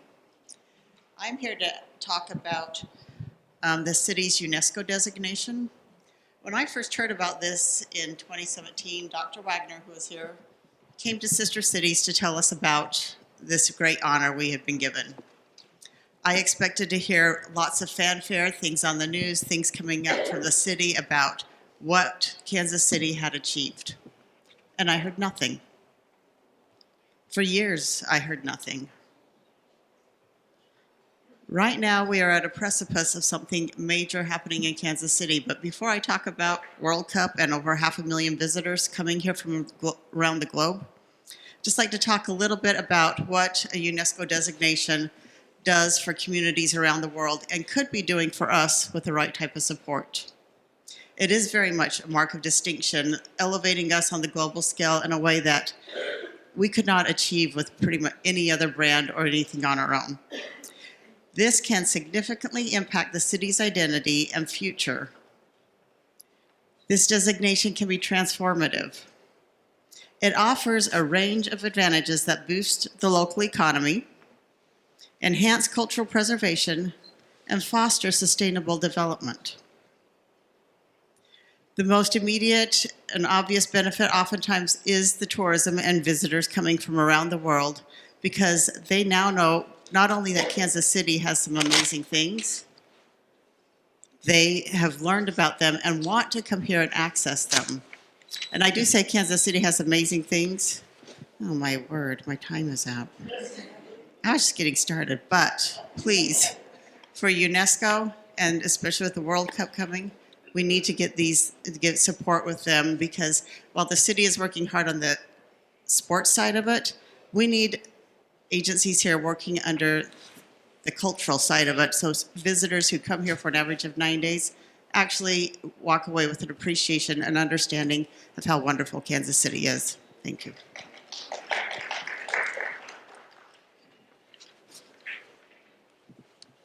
Hi, I'm Emma Garcia, a UMK student with Sunrise Movement.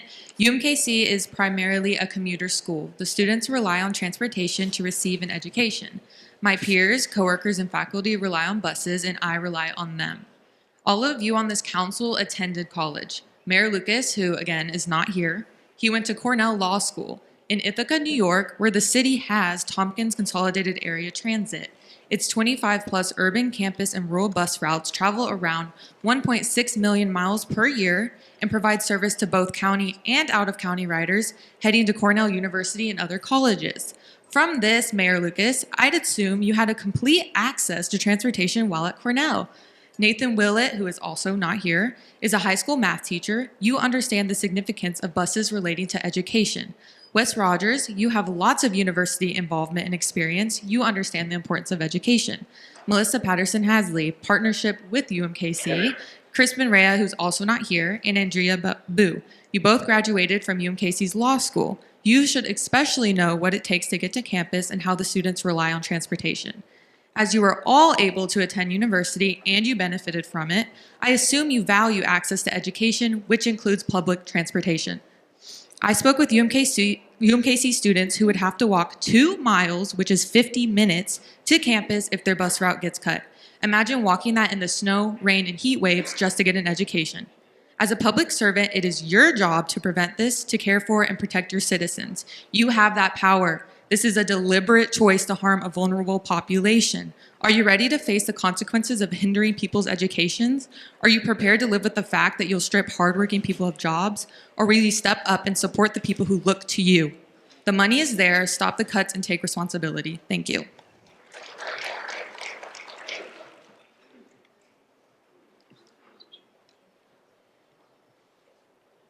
Brad Lute, 6th District. I love the idea of a priority budget. What I do not feel should be a priority is taxpayers subsidize luxury apartments downtown.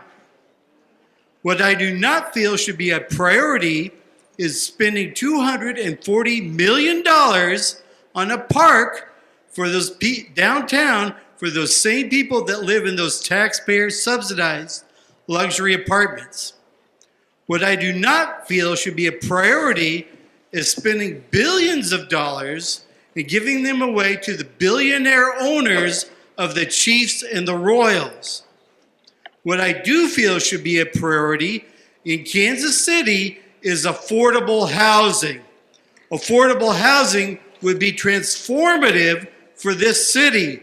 The amount of jobs that would be created would be transformative for literally generations. Please consider increasing your priorities and support affordable housing. Thank you. Michelle Norman, Amrit Sadhu, and Cheryl Voss.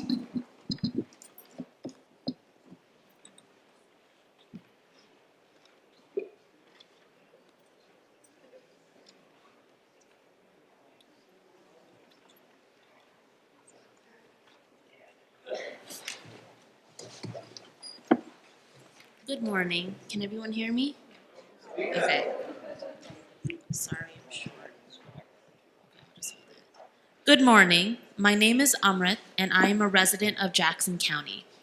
I am here to urge you to fully fund our bus system, stop the bus route cuts, and invest in maintaining good union transit jobs. I did not get my driver's license until my mid-20s, and for over 2 decades, I have relied on public transportation both here in Kansas City, throughout the U.S., and abroad. At some point in our lives, we look back at the people and systems that supported us and enabled us to have the opportunities that we enjoy today. I stand before you with deep gratitude for the role that public transportation has played in my life. I am the product of a fully funded bus system. Thanks to reliable and frequent transit, I was able to access jobs, internships, education, and healthcare, which allowed me to build the career and life that I have now. Public transportation gave me the opportunity to grow up in the transit community, where I was immersed in a diverse mix of people, different ethnicities, different languages being spoken, people from different socioeconomic classes, and different types of jobs. The bus system showed me what's possible by connecting me to a broader world and inspiring me to reach for more. Public transportation is more than just a means of getting from point A to point B. It's a living, breathing community, a place where riders can connect, dream, and thrive. It strengthens the economic vitality of our neighborhoods and supports the growth of our city. Investing in the bus system should be as clear, if not a greater priority, as providing tax incentives or supporting developers to grow our local economy. This is not just a question of funding a service, It is about investing in the future of our people, a sacred public space, and our communities. Thank you.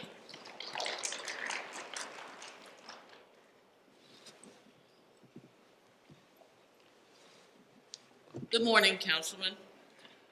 My name is Cheryl Voss, and I'm with Blue Hills Neighborhood Association, and I'm here to speak strongly regarding the $4 million investment for Swope Health Community Center. As we've seen, we'd like to see that Northland has had so much progress. We'd like to see the same thing in our area. The Swope Health Community Center will allow us to be able to have resources, to be able to work with other communities that we see that are constantly looking for spaces to have their meetings. We like to have strategic meetings with the council people, look at resources for our community. Again, I'm looking forward to making sure that we could have a community center that will engage the community to be able to have resources, projects, do planning, and look at violence and prevention. This is where we can come together and work on different projects and put solutions in place. I also like to speak on the bus system. It is necessary. Thank you. Michelle Norman. Oh, Sorry, I was just sitting. Can you hear me okay? All right. Is that better? Sorry. Oh. Sorry. Is that better? Can you hear me now? Yes. Okay. I'm an accountant and fiscal conservative. I'm deeply concerned that the proposed priority-based budget shows $64.6 million more in expenses than revenue. My dad always taught me to pay myself first, save for a rainy day, and that I don't need to keep up with the Joneses. That is how I build my household budget. I don't have the latest or greatest iPhone, nor do I keep up with the latest fashion trends. I choose not to. I'm saving for that rainy day. Where's the Citizens Rainy Day Fund? It looks like it's being rated for at least the next 5 years. How does that help the citizens of Kansas City? I'm concerned that one or both of the stadiums may choose to move out of Kansas City. The earnings tax is 44% of the general fund revenue. I'm curious about what percent of that revenue comes from the stadium and the players and the Chiefs and the Royals players. While we may not lose the stadiums, what is the plan should that occur? Where's the city's rainy day fund? Why is that not a priority in this budget? When do we actually try to balance the budget? Fix the structural imbalance? That's what I wrote, but from my heart, I'm just saying, I'm worried about Kansas City. 44% is a lot of money to lose, and it's possible. It's possible. How are we going to deal? I mean, we had COVID, right? We had no money. And so you go get rid of all your reserves. What if we don't have any reserves? Where are we going to get the money from? How are we going to afford anything? Anything. It's better to cut now. Trust me, it's better to cut now than wait until you have to cut 20% across the board, 30% across the board. It's hard, and I appreciate that you guys are doing the hard work. Thank you. Tiffany Moore, Megan Craig, and Brianna Pollitt.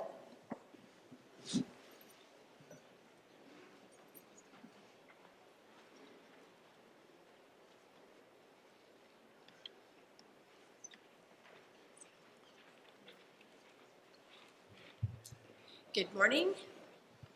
My name is Tiffany Moore. I am a 6th District resident for almost 30 years at this point, and I am here speaking on behalf of the Kansas City Neighborhood Advisory Council, which I am chair. Kansas City is a world-class Midwestern city. We are uniquely defined by a rich fabric of neighborhoods that reflect the people that live and work in Kansas City. During these hearings, you hear significant testimony on quality of life and basic services topics. These are the foundation upon which everything else is based. They support and retain Kansas City residents. As you consider changing and amending and expanding the budget, please first validate the impacts to core needs of our constituents, of your constituents. I want to make that very clear. And the long-term sustainability of city operations. Our board may issue written testimony that is in greater detail, but there's one thing that altered what I decided to say this morning, and that is during the past week alone, I have heard from 2 individuals, longtime city residents, that have chosen to spend a great deal of time investing volunteer service in the city as a neighborhood leader and as a civic leader. They are both leaving. They have given up on Kansas City. They don't feel safe, they don't feel heard, and that's a problem. The structural imbalance is a problem. Every single passionate plea is necessary, it's important, it has a place. But the structural imbalance is a problem. The people that are choosing to leave Kansas City is a problem. You have a difficult job. I commend your service, but I want you to think about that as well as the individual topics that have been discussed. And thank you.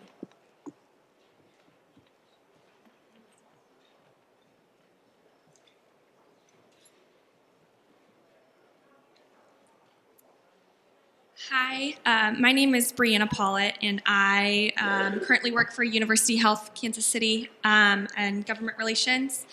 I'd just like to start off by saying thank you for your continuing support for University Health.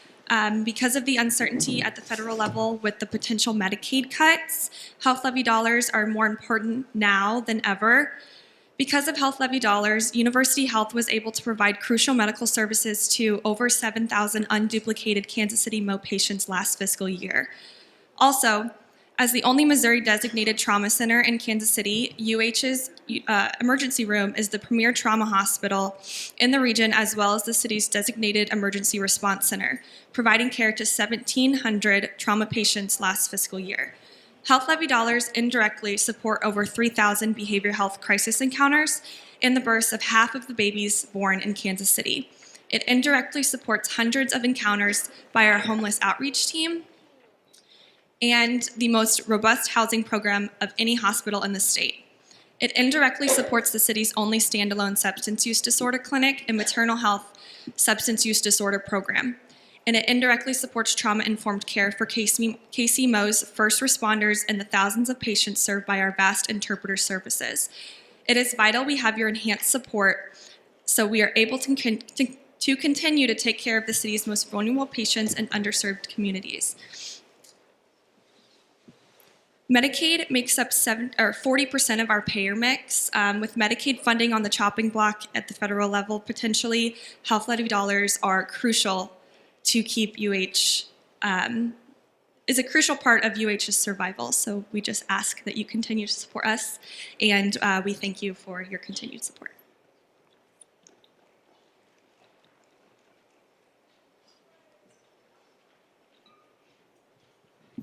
Hi, my name is Megan Craig, and I live right off of 39th Street. I like to call it.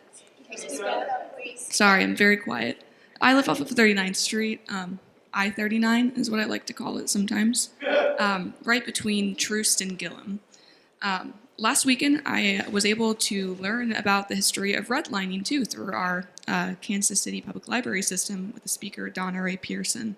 I realized that I can see the impacts of that redlining process right from my window. So, sort of if you take a walk from the Nelson, it's beautiful, the houses there are great. You can go through Hyde Park. You can see everybody out and about, even the pool that turned into a skate park, which I kind of like. You kind of keep walking east, and then you hit Troost, where all of the sidewalks end. There's a whole community east of Troost that the city seems to have a history of forgetting. So they forgot that whole community during the Housing Acts of 1949 and 1954. It led to the whole decline of home ownership in that whole area, mostly with Black and other minority populations. But despite this abandonment, that community is still here. They haven't abandoned Kansas City. In fact, they've shown up to all 3 public hearings. So those residents have done their part in funding the budget, and they've done their job in providing feedback in the priority-based budget planning. And there's been a consistent and clear message, and that's that public transportation is a basic need of the Kansas City residents.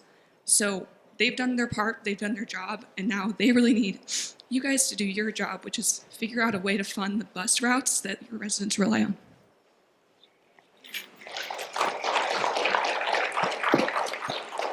Kylene McCann's, I think this is Kim Wallace Carson, Wendell Ferguson.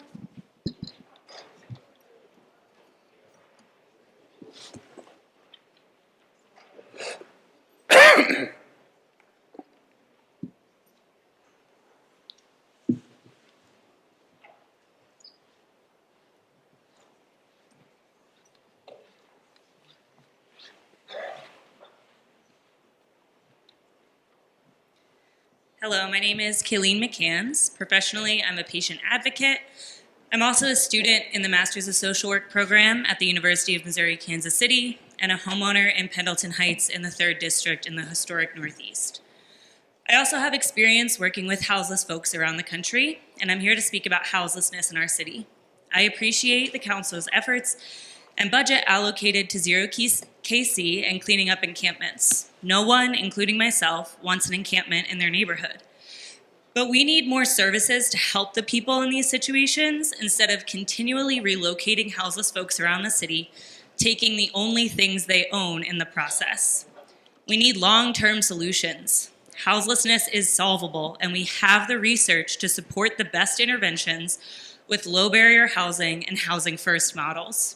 I've seen these programs succeed firsthand in places like South Bend, Indiana, where the Low Barrier and Housing First program, Motels for Now, had a significant positive impact on reducing encampments and the problems that come with them, and provided an opportunity for recovery and movement to long-term, stable housing for folks that were previously chronically houseless. I am asking that you promote these best practices in Kansas City by allocating funds for evidence-based solutions to end houselessness in our city through Zero KC, rather than programs that maintain the status quo and keep our houseless neighbors on the street, constantly being relocated by encampment cleanups. I ask that the city promote evidence-based interventions to solve houselessness by allocating funds toward low barrier and housing first models and dispersing funds to local organizations based on their adherence to evidence-based and well-researched solutions. Kansas City is currently the worst city in the United States for chronic houselessness, according to the Office of Housing and Urban Development. But we have the opportunity to become a national leader in addressing houselessness by implementing evidence-based solutions in our city. Let's implement them.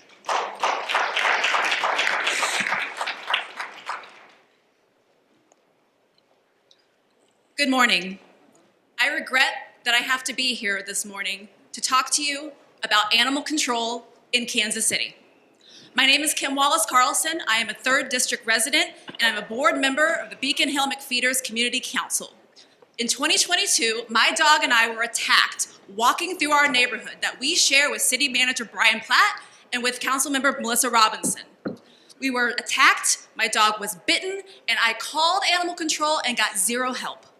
Animal control is administered by KC Pet Project, a private nonprofit organization that won this contract 5 years ago. That contract expired last year. My neighborhood, other people in the rescue community, and other neighbors have been advocating to insource animal control back to the city for the past 3 years. There has been inaction, slowness, and quite honestly, just ignorance to the issue. I am tired. My neighbors are tired. The children in my neighborhood are scared to walk in their neighborhood. I live in the 3rd District, which is historically left behind, ignored. I want to be part of the solution, and I want you to be part of the solution.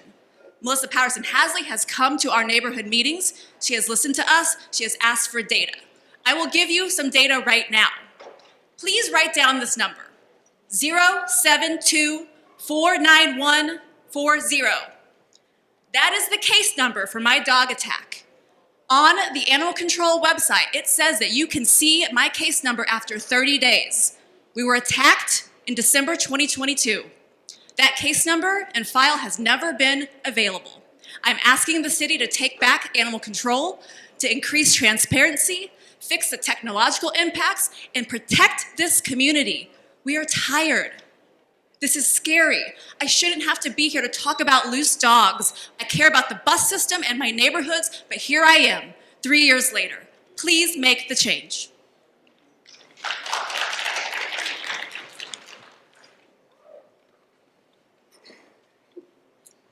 My name is Wendell Ferguson. I am a bus driver. I was on the news 2 years in a row trying to explain how bad it is with this free fare. Seemed like nobody listened. Only 30, maybe 40% of the people that ride the bus are good people, but the rest of them aren't. The rest of them are alcoholics, drug addicts, mentally ill. We get threatened on a daily basis. We get there's no number of how many drivers are assaulted. How many times supervisors have to come and break up just ignorance on the bus. This is what we go through on a daily basis. I've tried.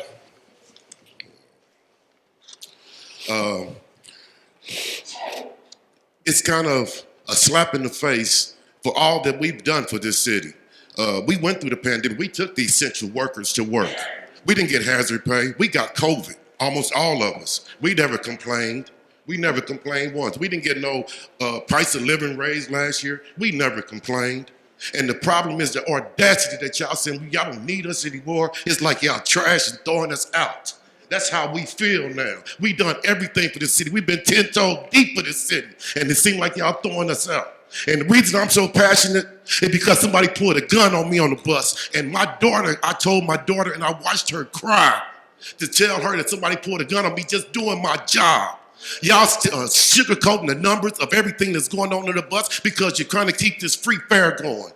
But nobody did any research on how it affects us. How many drivers right now or have on anxiety pills can't come to work or scared of these people, rather go watch the bus than drive the bus.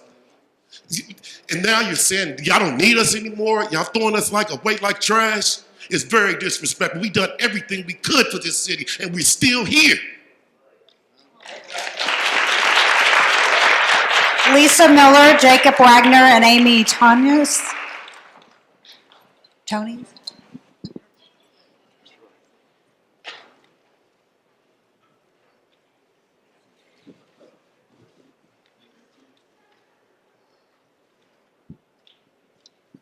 Good afternoon, everybody.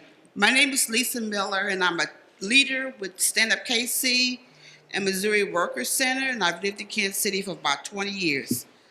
I started working when I was 14 for decades at $9.66 an hour and was the most I had ever made in my life. I am far from the only Kansas City resident whose low wages require me to use the bus as my main mode of transportation. I'm a certified nurse assistant. I've been a CNA for almost 16 years. It's comforting to know that when I'm tired after an overnight shift, I can catch the bus home and not have to worry about staying awake or alert. Plus, it's convenient. The stop is about 3 blocks away from my home, and it's a nice walk and a good way for me to get exercise. And the transit app tells me when the bus is coming, so I don't have to wait in the cold. I also enjoy riding public transit. I have taken it to Kansas City and ridden most of the routes. I enjoy the scenic views, especially in the summer. And another rider who uses a wheelchair told me that the bus is the only way of getting out of the house, getting fresh air and seeing the town. I relate to that. The bus is an environmentally friendly way of experiencing and being in community with other people who I might not otherwise cross paths with. For the people in the city trying to do better and to get up on their feet, having affordable and accessible public transportation helps a lot. It's hard enough to try and survive on poverty wages, but without transportation, low-wage workers like me would find it impossible to get my foot in the door at a job. much less keep one. In fact, I wanted to apply for better paying jobs in certain parts of the area, but it seems pointless because the bus routes have been outcut and I have no affordable way to get there. And for the bus driver, that's their livelihood. Our public transit system is a means of creating jobs for people, union jobs with livable wages and good benefits. I've been in this fight with Stand Up KC for many years now because we all deserve to have jobs that pay us what we were worth and treat us with dignity and respect we deserve. The bus system is a public good and public necessity. We need to preserve it and make it better, not worse, for the people who need it most. The bus has saved me and so many people like me. Now it's time to save our buses by making sure that they are fully funded. Thank you. Thank you.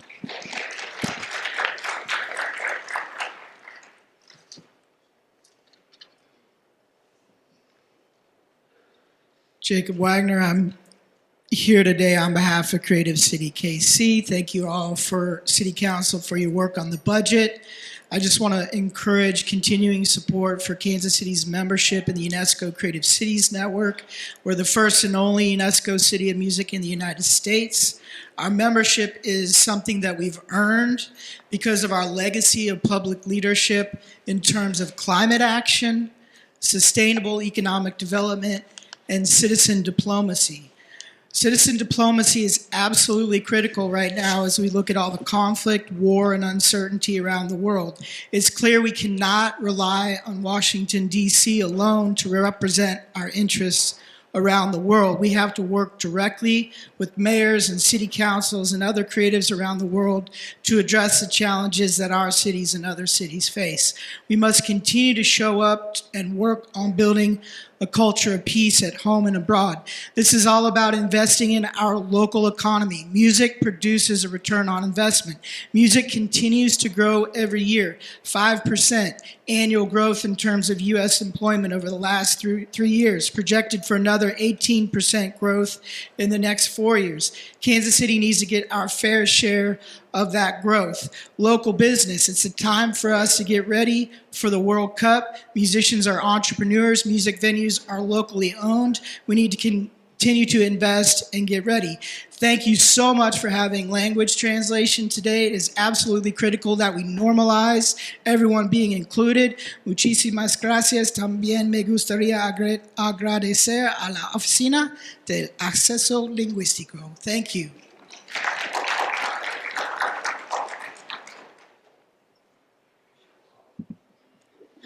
Hello.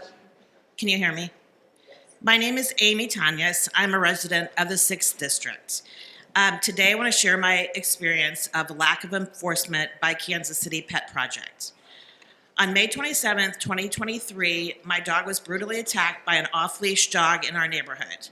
By June 9th, the dog had been deemed a potentially dangerous dog by Kansas City Pet Project, requiring the dog to be muzzled at all times in public. The owner refused to comply.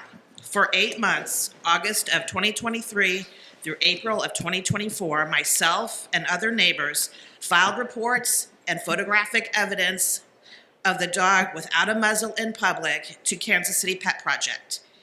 There was never any enforcement until finally in April of 2024, KC Pet Project sent the case to the city to be prosecuted. During this entire ordeal, I kept thinking, not just about the fact that I did not feel safe in my own neighborhood, but that the next time it wouldn't be a dog that got hurt, but that it would be a person. And sure enough, in a different neighborhood, but under the same circumstances, Chris Culbertson brutally and unnecessarily lost his life due to being attacked by vicious dogs where there had been a lack of enforcement. Lack of enforcement is deadly. Kansas City Pet Project has not fulfilled its contractual obligations to the people of the city, and its contract should not be renewed. Bring animal control back under city control. Thank you. Kate Quigley, Dee Hamilton, and Brandy Sheffer.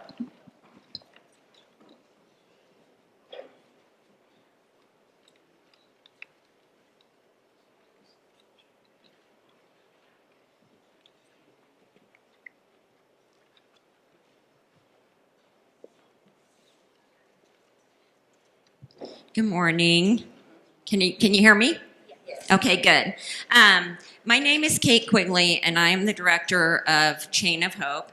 I've been working in the urban core of KC-Mo for over 14 years with the citizens and the animals. I'm in the neighborhoods, the backyards, the alleys, the homeless camps. I've been everywhere for over 14 years. I've seen it all. The last 4 years of KCPP running animal control have been the worst 4 years I have ever seen. They are not writing citations. They're not holding people accountable. We have to call multiple times and then usually end up calling one of your offices or neighborhood and community services to get a resolution to the problem out there. They're not writing citations. They're not holding people accountable. And as she said, now we have Chris Culbertson dead from a dog mauling. We had a man recently attacked up in Bud Park and went to the hospital, as many Kansas Cityans have done because of injuries by loose dogs. It's dangerous, it's not fair, and it's from lack of ordinances for over 4 years. The other side of this is KCPP's failed response to neglect and cruelty. That's where I come in most of the time. Last week we had a call from a tree service company. The dogs were starving. They were freezing in the backyard on chains. They called KCPP. They called us, Chain of Hope. KCPP went out. Nobody answered the door. They left a door hanger and they left. I went over, took pictures, sent them to Neighborhood and Community Services. Shannon called over there and said, go get those dogs impounded and let me know when they're on your truck. Why does it take that? If I hadn't gone over there and contacted Shannon and Forrest, probably be dead dogs. And how many do we actually find out about? This is their MO. Bring it back. Bring it back to the city.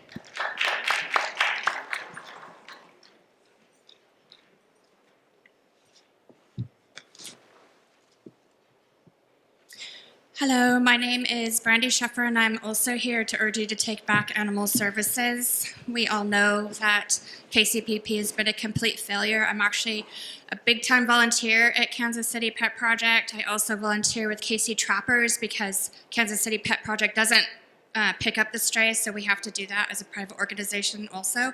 And I live in District 5 where they were just overrun with strays. I've been attacked by a dog. My dog's been attacked by a dog. They never even wrote a report. But basically, I'm here to explain that nothing's going to change with Kansas City Pet Project running animal control because it hasn't actually been a failure of leadership there. It's a failure of approach. They're part of a pilot system, HASS, which is the Human and Animal Services, and it's failed in other cities. It's failing in our city. Kansas City Pet Project has actually boasted every month on their website and on their Facebook group about what a wonderful job they're doing. They actually don't believe in enforcement. So after Chris Culbertson was murdered by that pack of dogs, they got rid of the leadership. They brought in some interim people that have been meeting with you, but please don't believe what they're saying. Those people are just interim, and they still support the non-enforcement. They brag about not giving citations. And they brag about the fact that they don't support supporting the ordinances of the spaying and neutering of pit bulls in Kansas City. They're just open about all of this. So I understand we have to fund animal control. They call it animal services even because they don't believe in animal control, which basically tells you everything you need to know. But giving them the contract is just throwing away our money. So I am just urging you all to bring it back to the city so we can actually get results from our taxpayer dollars. Thank you.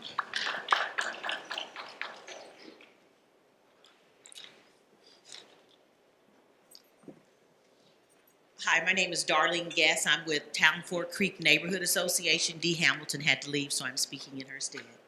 I just wanted to say thank you to the council members for being here today, and thank you for giving us the opportunity to speak on behalf of the priorities in our neighborhood. You heard about Swope Health and the project they're doing in our neighborhood. We advocate and we encourage you to vote for that. There are so many different projects that start in our neighborhood on the east side. First of all, we don't have very many that get started in our neighborhood, and half the time we get a lot of people who come in saying what they're gonna do. they never get started. The people who do the surveys or who do whatever the background research is, they get paid all the money, and the neighborhood never gets anything. So I advocate for the Swope Health campus that's being built in our neighborhood. It's going to benefit the seniors. It's going to benefit people who are transitioning for mental health, who are transitioning to live on their own. So I advocate that. I'm here. I've been hearing about the buses. I'm a product of the Kansas City School District. I was born here, not born here, but raised here in Kansas City and utilized the bus system all of my life. Even during my working years, I worked downtown. I love Kansas City. And even with a car, I would ride the bus downtown. Number one, it saved on parking. And number two, gave me an opportunity to really just rest and relax on the ride down to work and just mentally prepare for work. So I've heard all the people talk about the bus and how we need to keep it. I strongly advocate that we do need. Town Fork Creek is on the east side of Prospect. 71 highway came in years ago and just stripped right down the middle and separated us from the rest of the world, we call it. So the buses, my children used the bus as they were growing up, and the buses have been, the bus lines have been deteriorating, but I hopefully you will put the money into it and keep the bus lines and improve the buses. Thank you. Avery Jones, Hearn, Carolyn McLaughlin, or Carol McLaughlin.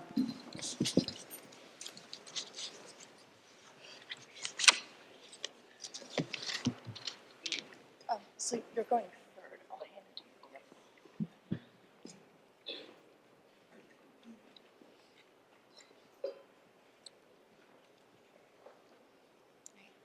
Hello, I'm Avery, and as a community organizer with Bike Walk KC, firstly, I'm here to request you use Vision Zero funds to prioritize safety improvements, such as a road diet on East 63rd Street that continues past Highway 71, beyond where the current plans place it.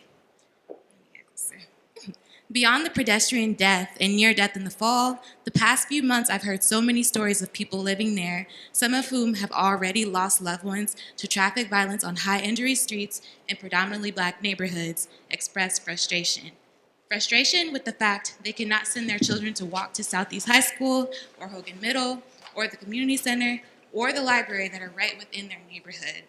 This, as people have said, further exacerbates the negative impact of Highway 71, disenfranchising the mostly Black communities around it and limiting how they can interact with their own community.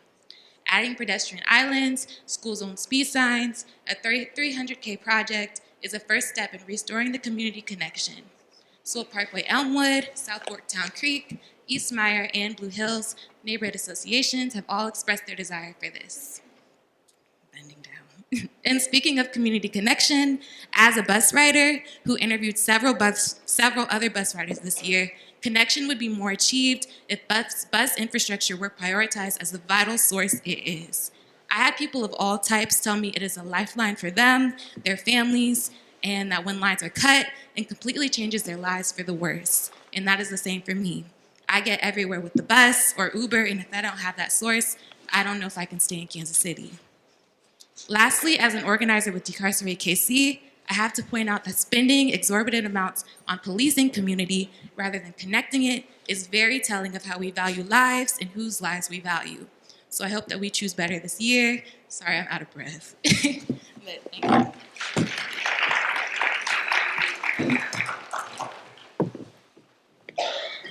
Hey, good morning, everybody. My name is Haru Ahmed Ra. I'm an organizer with Decarcerate KC. And I want to talk to y'all about this obsessive spending they trying to do. $800 million over the course of 20 years to build a new jail, on top of $300.46 million on policing. Like, that does absolutely nothing for the safety of the community. We need this funding going to things like the school bond, which y'all fail to support over 58 years, which is ridiculous. Y'all ought to be ashamed of yourself. We can put that money into recreation centers for kids, job placement, job training, mental health care, substance abuse care, housing assistance, rental assistance, utility assistance, and maintaining these bus routes. All those things could ensure that it will uplift our community to neglect the fact that we would need a jail over the course of 20 years. Now, y'all doing all this stuff, which is ridiculous, and y'all got $70 million that's just been sitting in a vacant fund over the past 7 years that y'all can't even find out what to do with. That's ridiculous. That's the county. That's not us. That's the Oh, county. my bad. I'm sorry. Yeah, my bad. I heard it, but that's still ridiculous too. But this shit, this is ridiculous, and it's like they doing this stuff to appease, hold face, and tap dance to the beat of the drum to like wealthy corporations like J.E. Dunn, which that shit is ridiculous, and I expect that from her and the guy that sit right there. But y'all three, man, y'all be ashamed of yourself for doing some shit like that. Like, that's not keeping us safe. These type of things right here that I just read off, that's what's going to keep us safe. A jail on 40 Highway is not going to protect me walking down the streets of anywhere. My community keep me safe. We keep us safe. That's all I got to say. Thank you. Good morning. And I know that everyone came out today on this Saturday because you care, okay? I have come, I've seen, I've heard, and I do count. My name is Carol McLaughlin, and I'm an advocate for some of the seniors near and far. Several things. I do reside in Blue Hills Neighborhood Association as well as in the 3rd District, and I've seen quite a bit. I've seen a lot. Some of the money should be allocated. We do have a vacant lot at 59th Street and Swope Parkway, and we're very much interested in that becoming a community center for seniors. Also close to there's a Boy Scout that my sons attended that's adjacent to there on Swope Parkway that they can do more things in the neighborhood so that lot there would not just be vacant. It would not become just that you could throw your tires and your rubbish and just become a blighted lot. So we'd actually please consider doing something there. All right, the World Cup, every time I have a conversation, I'm speaking about it.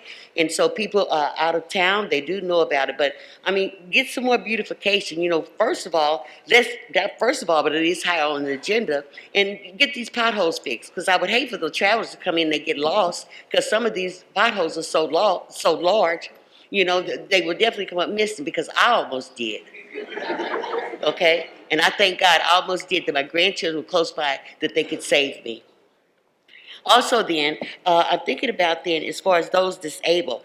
There's a lot of buildings. One is the Scottish Rites building, another is buildings downtown. And we as being senior citizens, yes, if the young people and my brothers and sisters, if they're crying, they're hurting, what do you think about the seniors? We hurt, we feel, we cry. And every conversation at the beauty shop, at the dentist, at the healthy party, it should not be a sad story about how we live day to day. But that is what we hear. We can't afford food. We can't afford medicine. We can't afford health care. We can't afford so many things. We can't afford the rent of the young people and older people paying extremely large amounts of rent every month. That should not be. So everything has been said. I applaud. But we hurt. Listen to us. We hurt. We're stressed out. We do need some mental assistance, probably all of us, because of the day-to-day living that we're trying to do. All right. Sydney Shelby, Brittany Foley, and Alice Kitchen.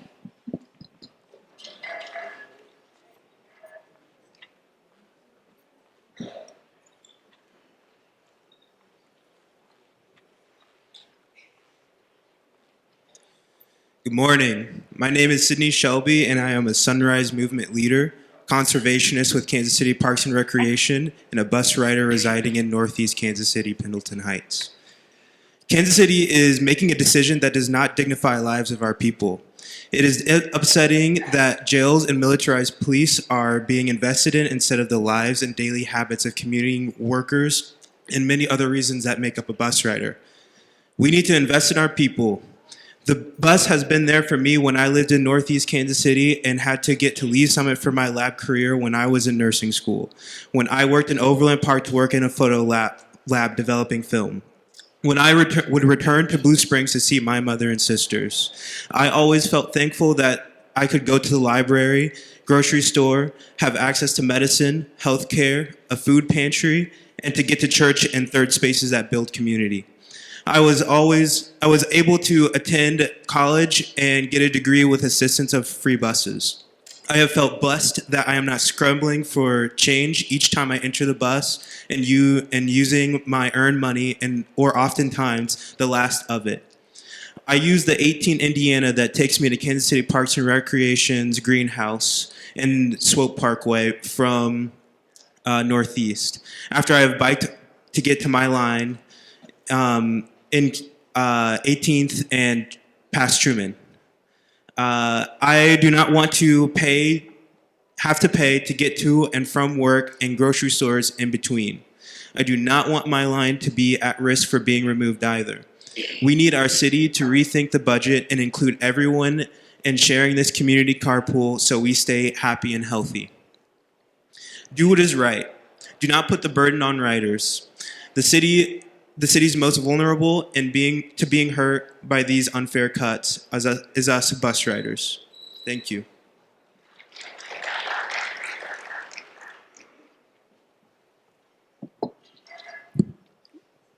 Good morning.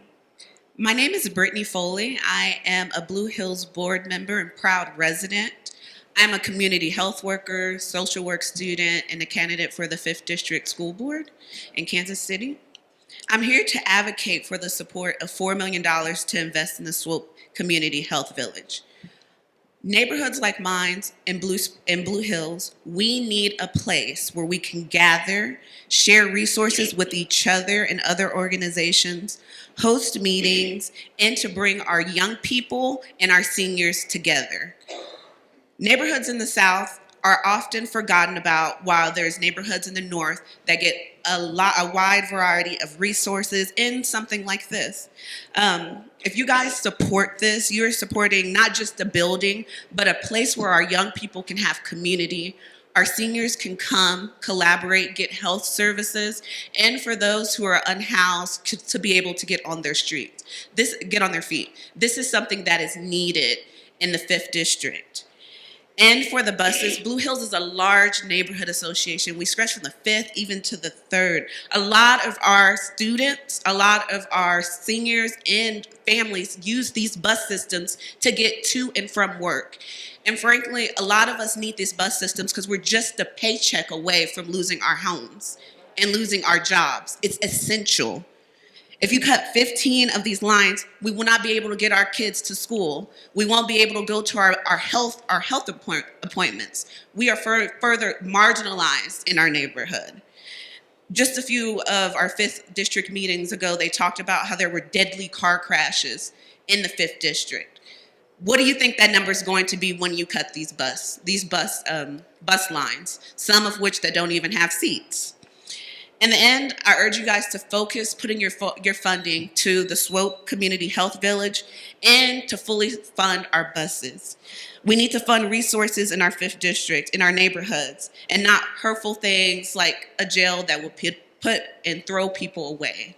And again, please urge to support the Swope Community Health Village and to fully fund our buses so our community can grow as it needs to be. Thank you. My name is Alice Kitchen. I chair the Gender Equity Task Force for Kansas City, Missouri. And I am here, well, first of all, we share the concerns of all of you who mentioned the transit challenges. And we would add that the bus stops all be well lit and safe. On behalf of the task force, though, I'm here to request that the city update the 2021 pay analysis on wages for equity and competitiveness. That study was done and it needs to be updated. Our finance director mentioned earlier the need for a strong workforce. And because of our workforce, that's how we know we have clean air, safe water, our streets are safe, plowed, our trash is picked up, and we have a functioning health department. So the need for a updated wage study that shows equity and competitiveness is what we're asking for you to do.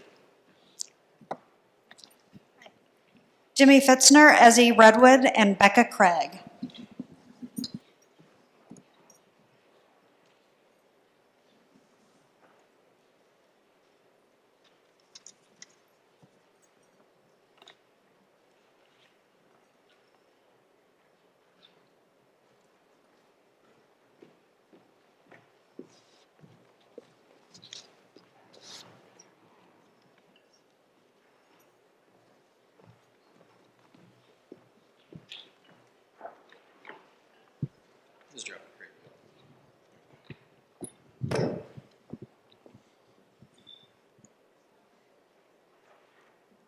Y'all are short like me, so I'm going to adjust the mic. Hi, my name is Jimmy Fitzner. I'm the president of Indian Mountain Neighborhood Association in the Northeast Side. Thank you for your service to the city as a neighborhood leader. I know a lot of you are so good at your jobs because you've done what I've done and served at a neighborhood level first. So thank you. And I know that that's why you hear me today. So I'm holding up a map here of 78 structure fires in 3 months on the Northeast Side and the surrounding neighborhoods. So my neighborhood's literally burning. We need a comprehensive plan with city council working together with fire departments, with neighborhood leaders, whomever, to address this. One suggestion that we have at Indian Mountain Neighborhood Association is to come up with an ordinance that holds property owners accountable, including a vacancy tax. And since so many of these structures, so many of these fires are in structures. So not just on vacant lots, we need a tax on vacant houses and vacant buildings. So imagine a neighbor of mine who lives next to a burned up home to her right, a vacant lot to her left. So that doesn't just depress her property value, it's just depressing. So we need to incentivize rehabbing the home on her right and building a new home on that vacant lot to the left of her. So imagine that same neighbor, like so many of us in Indian Mound and on the Northeast Side, as many fellow Northeast Siders have testified today, they need to go to work and they don't have a car. So a lot of us take the 24, which is Independence Avenue. Now the 24 is the most used bus in the entire city that is not already a max. Okay, so we deserve over on the Northeast Side, we deserve shorter headways for our buses, we deserve nicer buses, we deserve bus shelters, better lighting, and fully funded buses is what that means. That way she can go to work and come home and, one day see that someone is rehabbing the home on her right and building a new home to her left so she can have 2 new neighbors because we also implemented a vacancy tax. So I thank you for your time.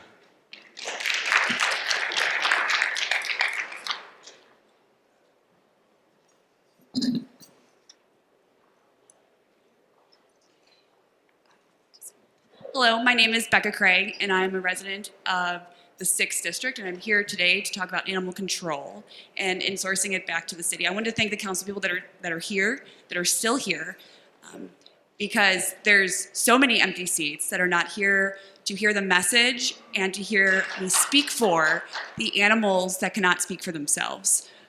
Kansas City residents overwhelmingly want to insource animal control. For 4 years, Kansas City's animals have been abandoned by a system that refuses to protect them or their people. We see the evidence growing every day in the growing number of neglected pets, in the tragic stories of animals left in abusive homes, and in the overcrowded shelters, which are now being threatened with euthanasia to, quote, deal with, when we can't deal with. There's no such thing as bad dogs or bad animals. There's just bad people and bad actors, and apparently bad council people that can't even show up to represent the people that they're supposed to be here to represent. So thank you for showing up. If there's any staffers of Lindsay French, where are you? Of Nathan Willett, where are you? Kevin O'Neill, where are you? Jonathan Duncan, my own representative, where are you? Bunch, where are you? I'll see you on Tuesday at the planning committee meeting. But if there's any staffers that are here for any one of them, I have over 108 pages of documented failures of the Kansas City Pet Project refusal to help the animals that we pay tax dollars for, to help the people that we pay tax dollars for that have been injured and murdered due to the negligence and inaction of an outsourced nonprofit, of a board that is more interested in playing politics and actually doing their job than protecting those that can't protect for themselves.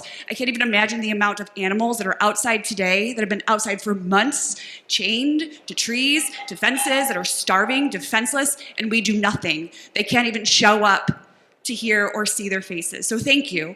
Thank you, council people. Thank you, staff members that are here today, because we're sick of it. We're tired, and this will change. And so whatever money needs to be allocated to animal control, to animal welfare, needs to happen, because that's blood on your hands that has not been washed clean. Thank you. Becca, my legislative aid is at the top. If you'll just give it to her, we'll make sure they're passed out. Ezzy, are you here? I don't see you. Let's go with Derek Lewis, Linda Brown, and Dia Morris.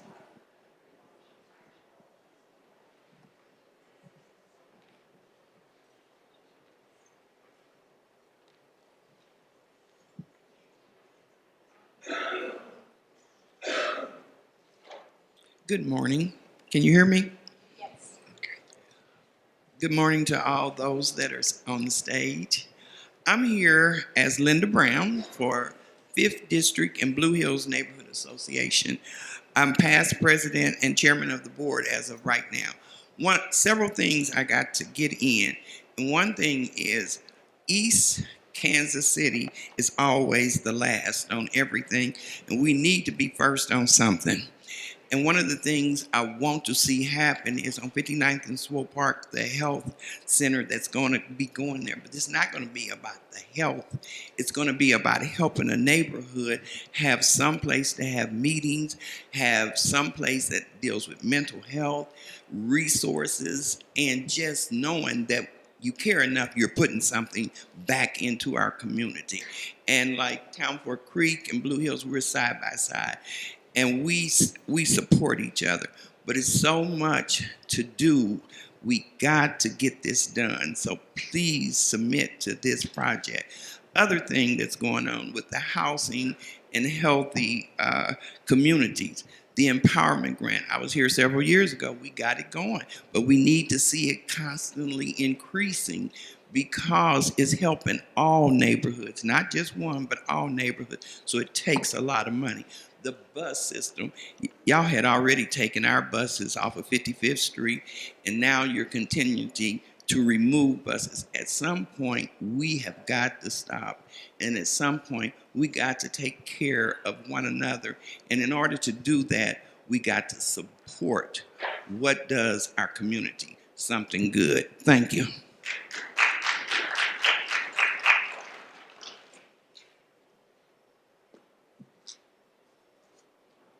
Good morning. My name is Dia Morris. I'm a nurse practitioner at St. Luke's Hospital on the Plaza, and I'm a proud board member and homeowner in Blue Hills. A few things I want to ask for your support for today. I'd like you to support the $4 million investment in the Swope Health Village community spaces. This is going to impact our east side, just like Linda Brown told you about. Another thing on the east side is 63rd Street east of 71 Highway. This road is designed like a high-speed superhighway. And if you just drive it for me, you go right by a school. And across the street from that, across the 4-lane, 45-mile-an-hour cars, is a library. And I would like people to be able to get across the street without ending up in my morgue. Because it's really easy to see the words Vision Zero and increased traffic fatalities. But when you bag a body and take it to the morgue, that's a whole nother thing, okay? And lastly, please support our buses. It is how my patients at St. Luke's on the Plaza get to me. And a unique perspective that I want to share with you is that insurances are moving away from covering video visits. So I need my patients to be able to take the bus to come and see me to get care. Having a car should not be the piece that means you can get health care and you can have a high-paying job. In nursing school and nurse practitioner school, had to take the bus. I afforded life by not having a car, and I want that to keep being a choice that people can make and not a barrier. Thank you so much.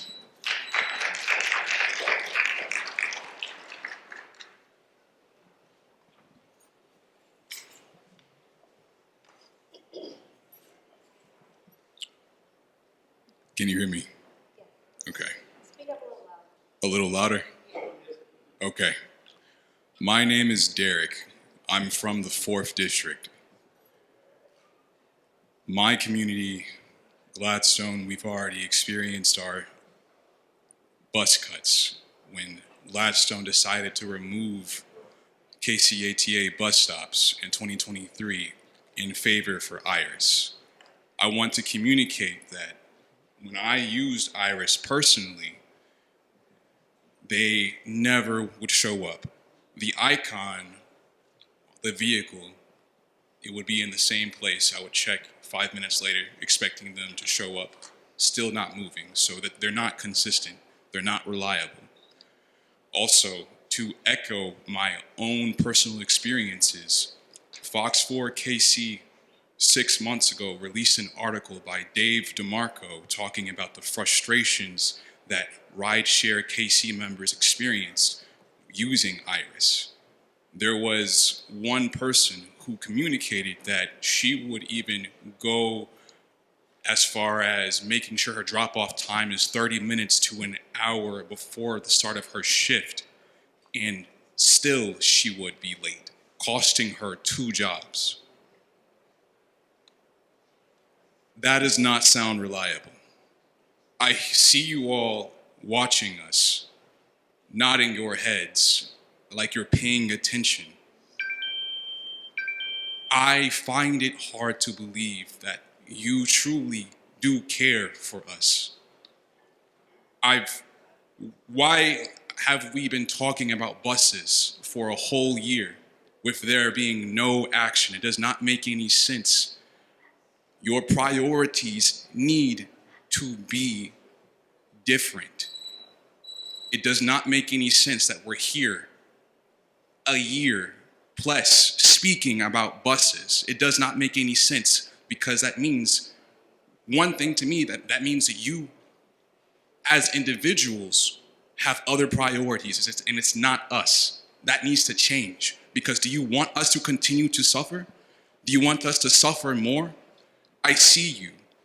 I see you. Be different, change, do something different. That's it. Michael Kelly, Nathan Garrison, and Jason Hennessy.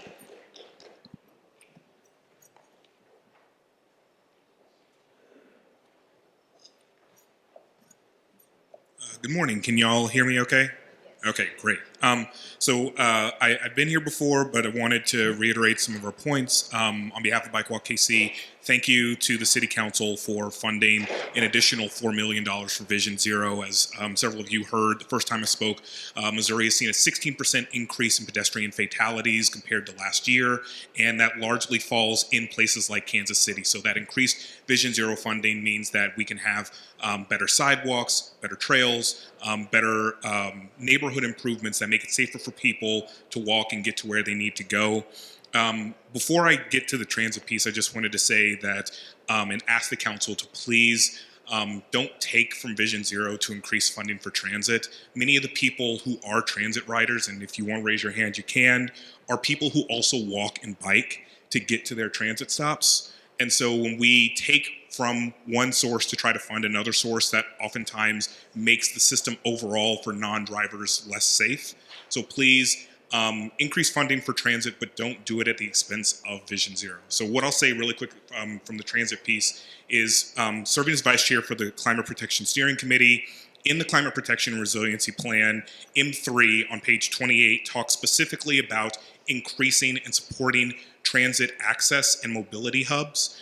The reason why this is important is, according to that same plan, investing in transit can help us to realize $510 million in cost savings over the life of investing more in transit. That comes from lowered gas costs for individual households, but also lowered maintenance costs for the city. I know that we're looking at challenging years ahead in terms of funding everything that we need, but we have to support things like transit, like walking, like biking, like Vision Zero, because in order for people to be able to live, to have accessibility, to be able to be economically vibrant, they need to have access to different forms of transportation. Thank you.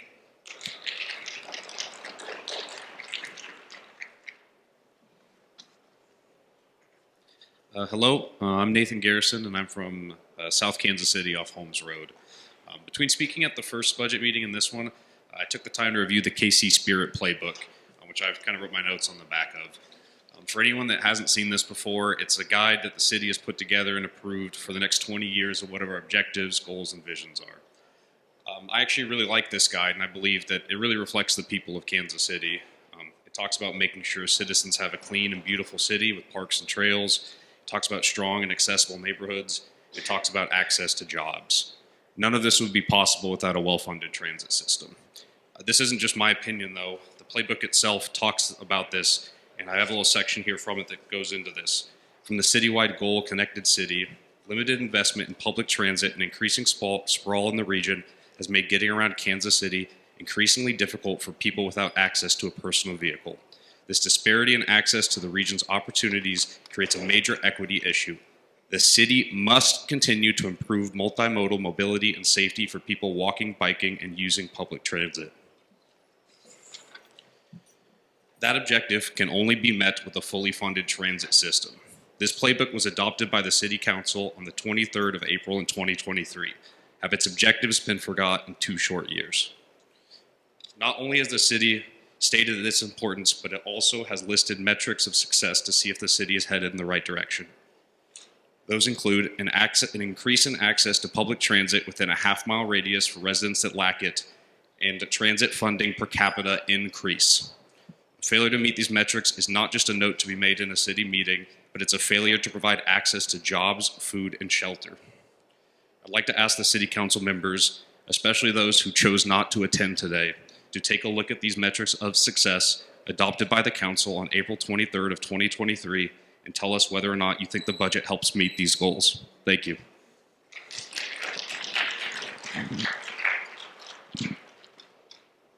As Jason's coming forward, I'm going to go ahead and call the last two, Angela Clarity Forder and Joseph Nelson. Hi. Can you hear me all right? Speak a little closer. Okay. Well, first off, thank you guys for being here. A little louder. I'm not sure how many people are going to be voting on this budget is still here in attendance. So the ones that are, thanks for actually staying. I'm a mechanic at the KCATA, and I've been there since 2007. Since I've been there, we had a big what to do with the half-cent sales tax for the buses. The voters did a great job voting for it and voted for bus service with our half-cent sales tax. They voted for a 3/8 cent sales tax later on for the bus service, and that's how it was sold to the public. And money keeps getting pulled away from it somewhere else, and it's kind of frustrating. We've had quite a few retirees over the last 5 years. Mechanics-wise, we're struggling to get help. We're short, and without that funding, extra funding, I don't know if I'm going to get any more coworkers.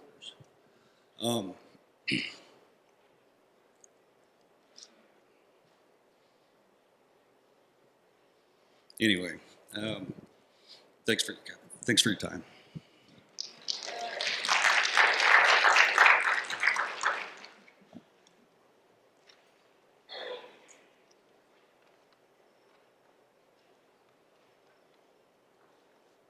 Hi, everybody.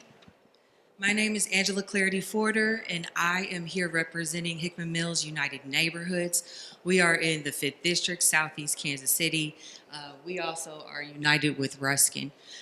First, I just kind of wanted to ask if this is, does this constitute a forum, a quorum?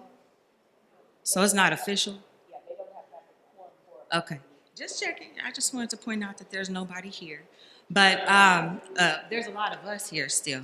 But first off, we agree and share your grief, everybody, with everything that you said, pretty much. But one thing that I haven't heard a lot about yet is the commercial blight. It is killing us in Southeast Kansas City. It is killing us, killing us. We've had 4 murders just in one shopping center in the last couple of months. We have worked, I'm going to tell you, 12 years. That's how long I've been in it. And I was recruited by somebody who's been in it longer than me, trying to resolve the situation with the commercial blight. It is bringing down our neighborhoods. It is sad when we can keep up all the houses that people have, all their apartments, even their tents are better kept up than these out-of-state owners who just want to sit here and mothball. They want to let it turn into nothing. And why do we not have more money in our budget for the demolition of dangerous buildings and these commercial properties? And why are we not billing these out-of-state owners at twice the rate to help pay for everything that we've had to go through. What is the point of getting on the bus to go to an empty shopping center? I mean, I have to drive people in to my property from Raytown so that they don't see what I live in. It's embarrassing. We have one through street, right? Blue Ridge, our only through corridor on the southeast side, the only one. And you cannot ignore the blight. You can't tell me that you can't see it. It's an embarrassment. We need more money in the budget to bulldoze these commercial buildings. They are a health hazard. Thank you.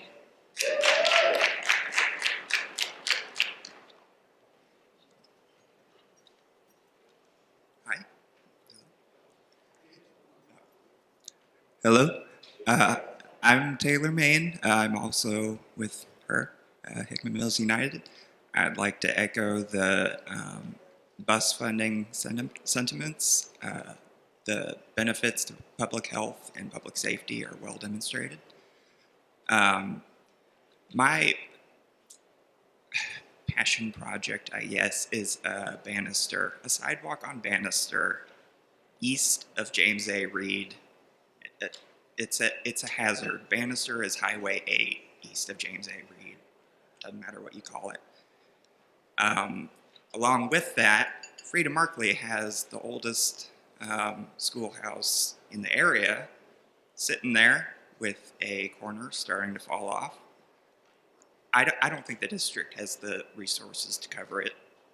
If it falls, it's going to fall into city right of way, and it's going to fall onto the Spire station there. We need sidewalks. We need design of the intersection at James A. Reed and Bannister.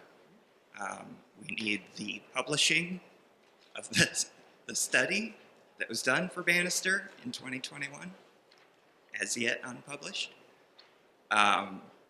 We need that. We need these tools to let us build our neighborhood, and we've been asking for them for 60 years. I haven't been, but a lot of people have. Just drive it. When World Cup happens, there will be people coming to my neighborhood to worship at the mosque. They're going to see it. Make it appealing. That's all I got.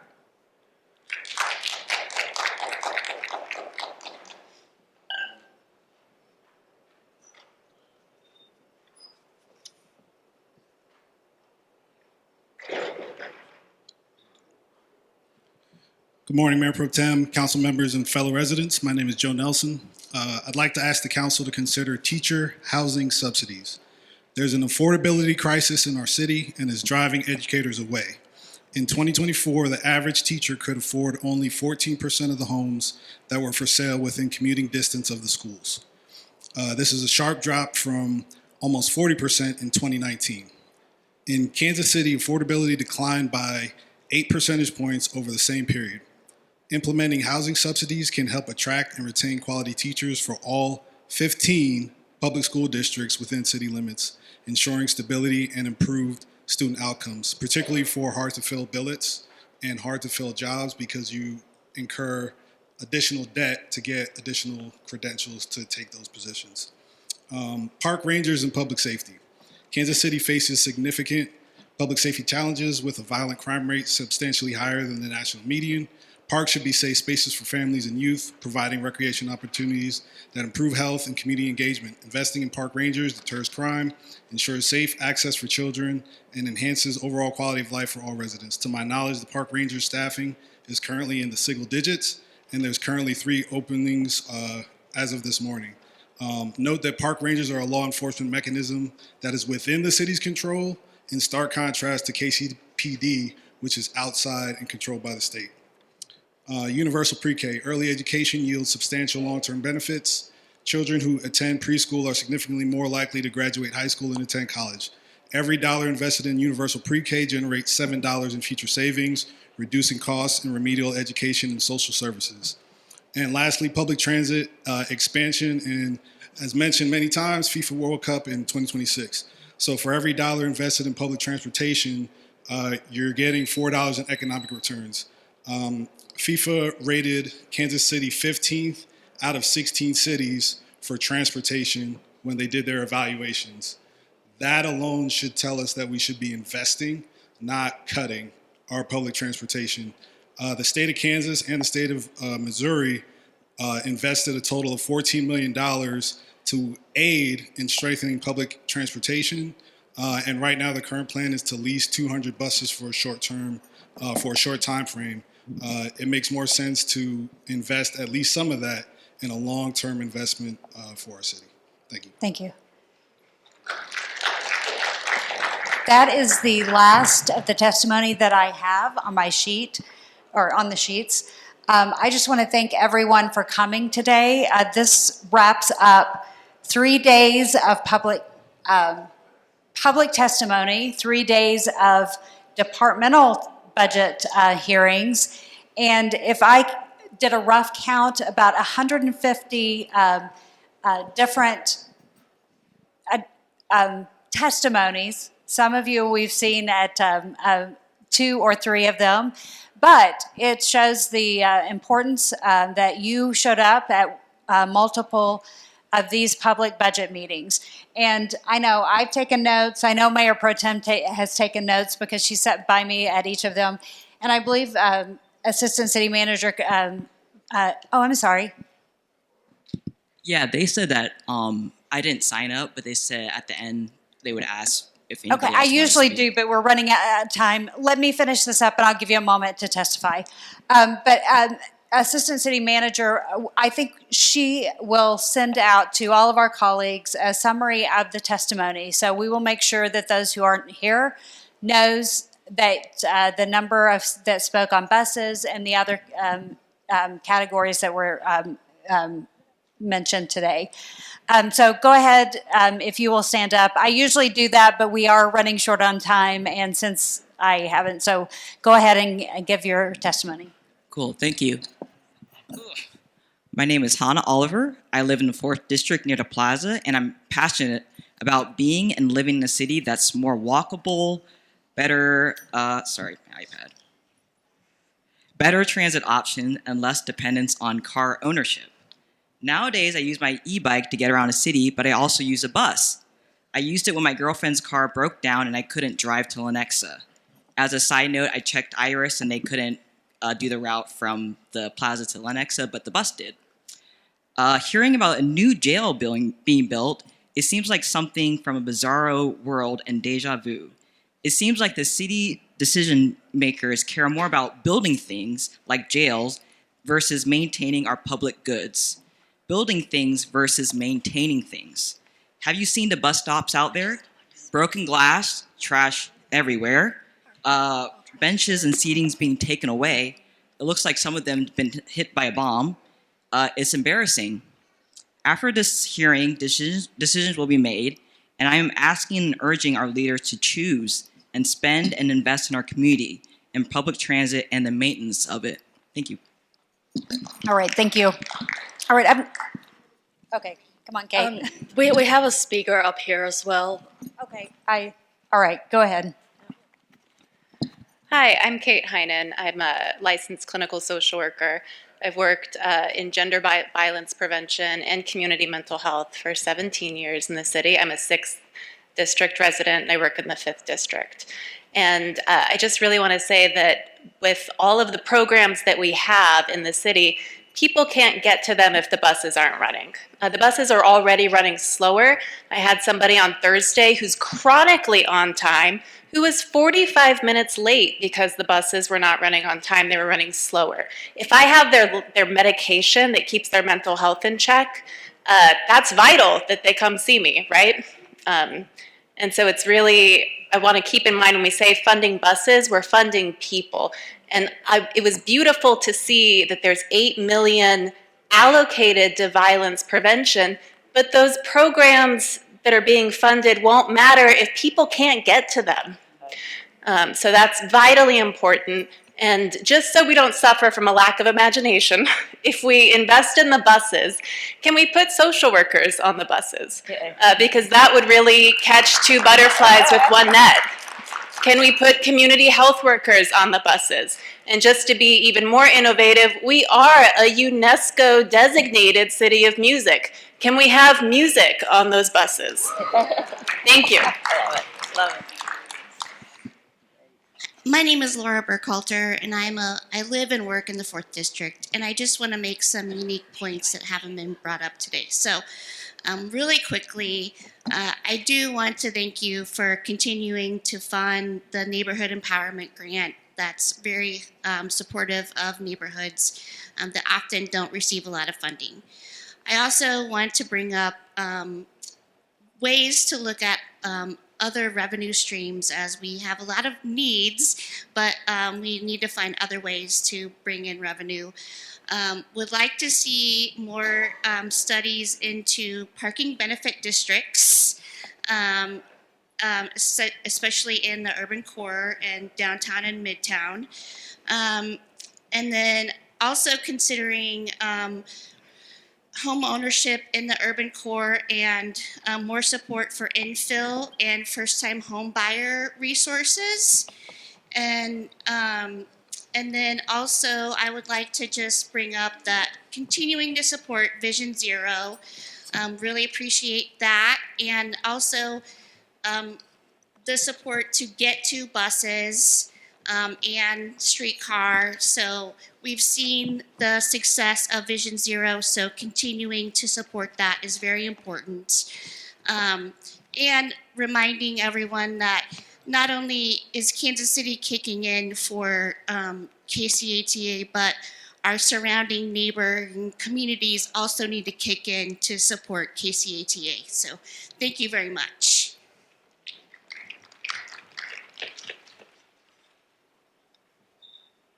Quick. Alex Valdivia, real estate investor, also general contractor, resident of the 6th District since 2016. First, your colleagues have been great in some of the inquiries that I've had at your offices, so thank you for that. I think all the ideas are great. I think the bus is fine. I think that the sidewalks are great. We have to, my encouragement to you all as you approve the spending of the budget is, as we go through these phases of construction, that it's still safe and that the flow of traffic remains reasonable. There's several all-day 75th and Warnell illegal left turns happening all the time. I drive it many times through the day, and there's always an illegal left taking place. That's not really okay. Okay, so I think safe and soundness to whatever decisions get made in the way that they are implemented should be priority. On that project specifically, you know, we're going from 8 functional lanes down to, I think, almost 4, because they're reducing a lane in each north, south, east, and west direction for a sidewalk. I'm in favor for the sidewalk, okay? But I think traffic flow is critical to our city and to the function of a city. The bus is a great idea too. We're not going to have a bus system, though, like other cities have in America. We probably don't have the space for it. So it kind of comes down to, do we want flowable roadways? Do we want functional sidewalks? Do we want a functional bus system? I think the answer is yes to all of it.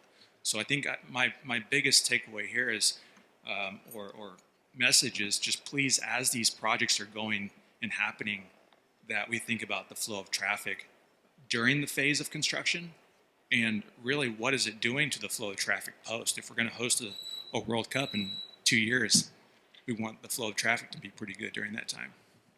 Thank you.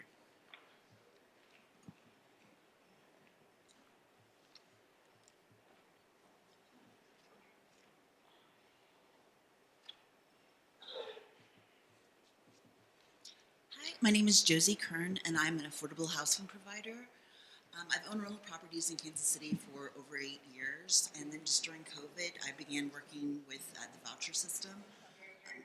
Yeah, can you speak into the mic? Sure. So anyways, I know that there are going to be, currently too, it's Zero KC is the new program that they are offering. I think there's like $1 million worth of funding that's operating within the budget to help marginalize homelessness in Kansas City. I would like to have the opportunity to talk more to Josh regarding that program. In terms of, I've just worked with different communities too, in terms of like implementing strategies that really work. I think there's probably 3 different strategies that I actually have that would be wonderful to help that community. And also, I just noticed it's like they're charging $50 per night for like a cot in the homeless center. And it just seems like that's pretty exorbitant. So just what I'd like to address is trying to give like the maximum amount of impact for the lowest amount of dollar and working within a budget. I'm a single female who's been doing affordable housing, and just being creative about strategies about how to make things the most beautiful as possible, but making it cost effective is something that's really important to me. And also working with people, because it's too expensive. I mean, normal people, like if someone has a job that makes $15 an hour, and they're working full time, they can barely afford what the current market rents are. So just working with people to kind of like work more with the voucher system and make it more user friendly. And since that one population though too for the Zero KC it's an interesting population to work with, and I actually have a lot of strategies that I think would be just really brilliant for that program, and I just would like the opportunity to talk to him and work with you guys to make it the best it could possibly be.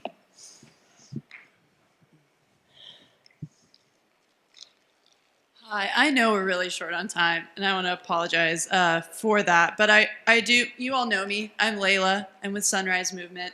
And first of all, I do want to name that this council, I want to name that you 3 have been at most, if not all of our budget hearings. And I do think that this room should acknowledge that and thank you for that.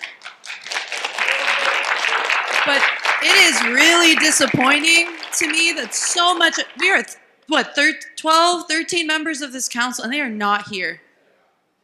And that is extremely disappointing. I have been to these budget hearings every year that I've lived in Kansas City for 5 years, and this is the poorest showing I've ever seen of our council. And our mayor is not here. And it's sad, but I have hope that coming here can make an influence because you 3 are here. And that means a lot to me. Because whether or not I like being here on a Saturday, whether or not we like it that we're young people in our 20s who are teenagers who have to stand up and fight for our community, we have to do it because our future's on the line. Because the #1 form of emissions that is causing wildfires, floods, and havoc in our world is emissions from cars and transportation. And I have seen you, Councilwoman Boo, particularly fight for that. I have seen you fight against landlords and developers. I've seen you fight against Evergy, Inspire, and investors. I've seen both of you do that. And I believe that you can fight for our transit system. There's nobody on the other side lobbying against this. There's nobody who's going to come find you in your next election and make you pay for it. All you have is something to gain with the people in this community. So I encourage you, please lean into that courage, lean into that strength. When all the other ones here doubt you, you know that there are hundreds, thousands of people who back this and will fight for you. So please fight for us so that we can fight for you to make the votes that you need to do to protect our community. Thank you. And also, I do want to name that the city did make a tweet that this budget fully funds our transit, and it does not. And I hope we can be honest about that. All right, I think, is that all the testimony? All right, thank you so much, everybody, for hanging in there. It's been a long morning, and it's been freezing in this room. I know I'm freezing here, but we want to thank Avila for giving us the opportunity to utilize the space. Again, want to thank all of the staff for your participation in making this be successful, all of those who listened in. Is that Dion? Mr. Lewis, can you pass on the information to housing for Josh, please? Please. Okay, thank you, because I don't see anybody else from housing here.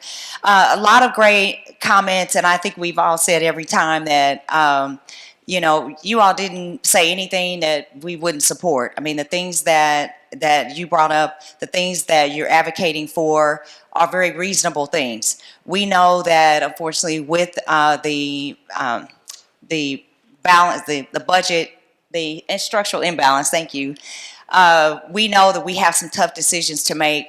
But for those of you who are concerned whether or not we were listening, we are listening.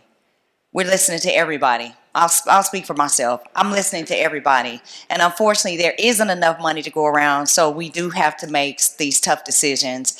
But thank you so much for your time. I do want to say something, though, because it's, let's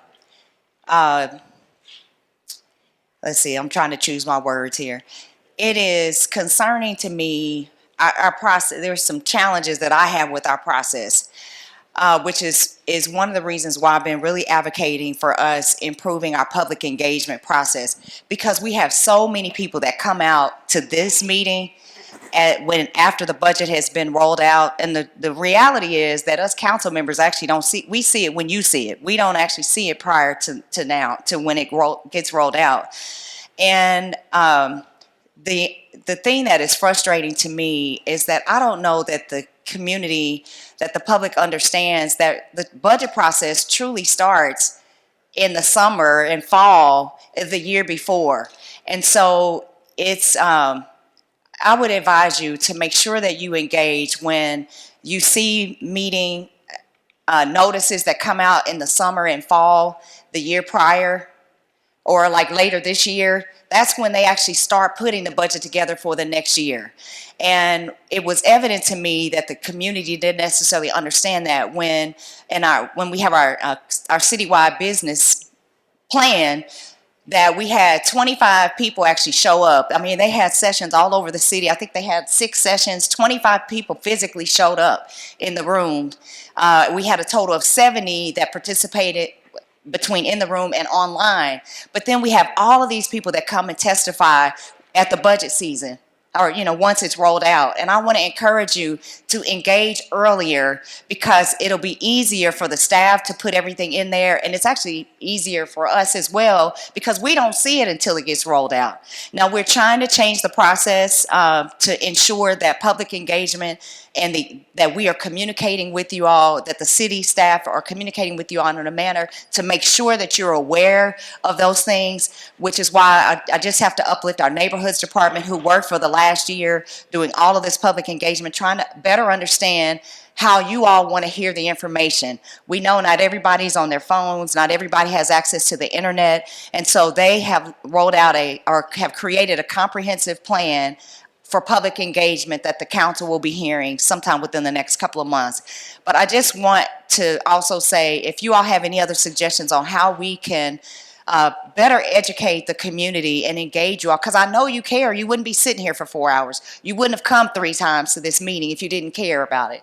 And it's concerning that I feel like it's almost backwards. And so I want to encourage you to share with your neighbors, with your friends, your other advocates, to make sure that they engage in the summer and fall when the budget process starts. But thank you so much. I know we're out of time, so I will stop. Thank you for being here. Councilwoman Patterson-Hasley. I would just echo what the Mayor Pro Tem said in terms of when the citywide business plan is being developed, because obviously it takes a long time to get to actual budget line items. And so we're kind of playing catch up at this stage. But I mean, even I didn't know that before getting elected. So we all have to just be educated and kind of told what the process is so that we can get in at the right time of it. And you know, it seems like Kansas City has a big budget when you have a number with a B, you know, that starts.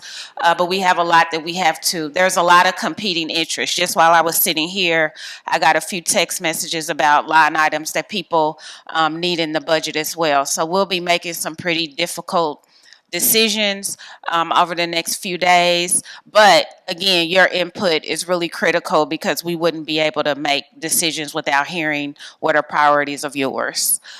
So thank you again. Enjoy the rest of the weekend. I'm sad that it's colder outside, but hopefully it'll get back warm. So have a good rest of the weekend. Oh, and if you are 60 and over, I'm having a Valentine's Day party at Arts Tech starting at 1:30, and you are invited. So I got to get out of here to go help set up.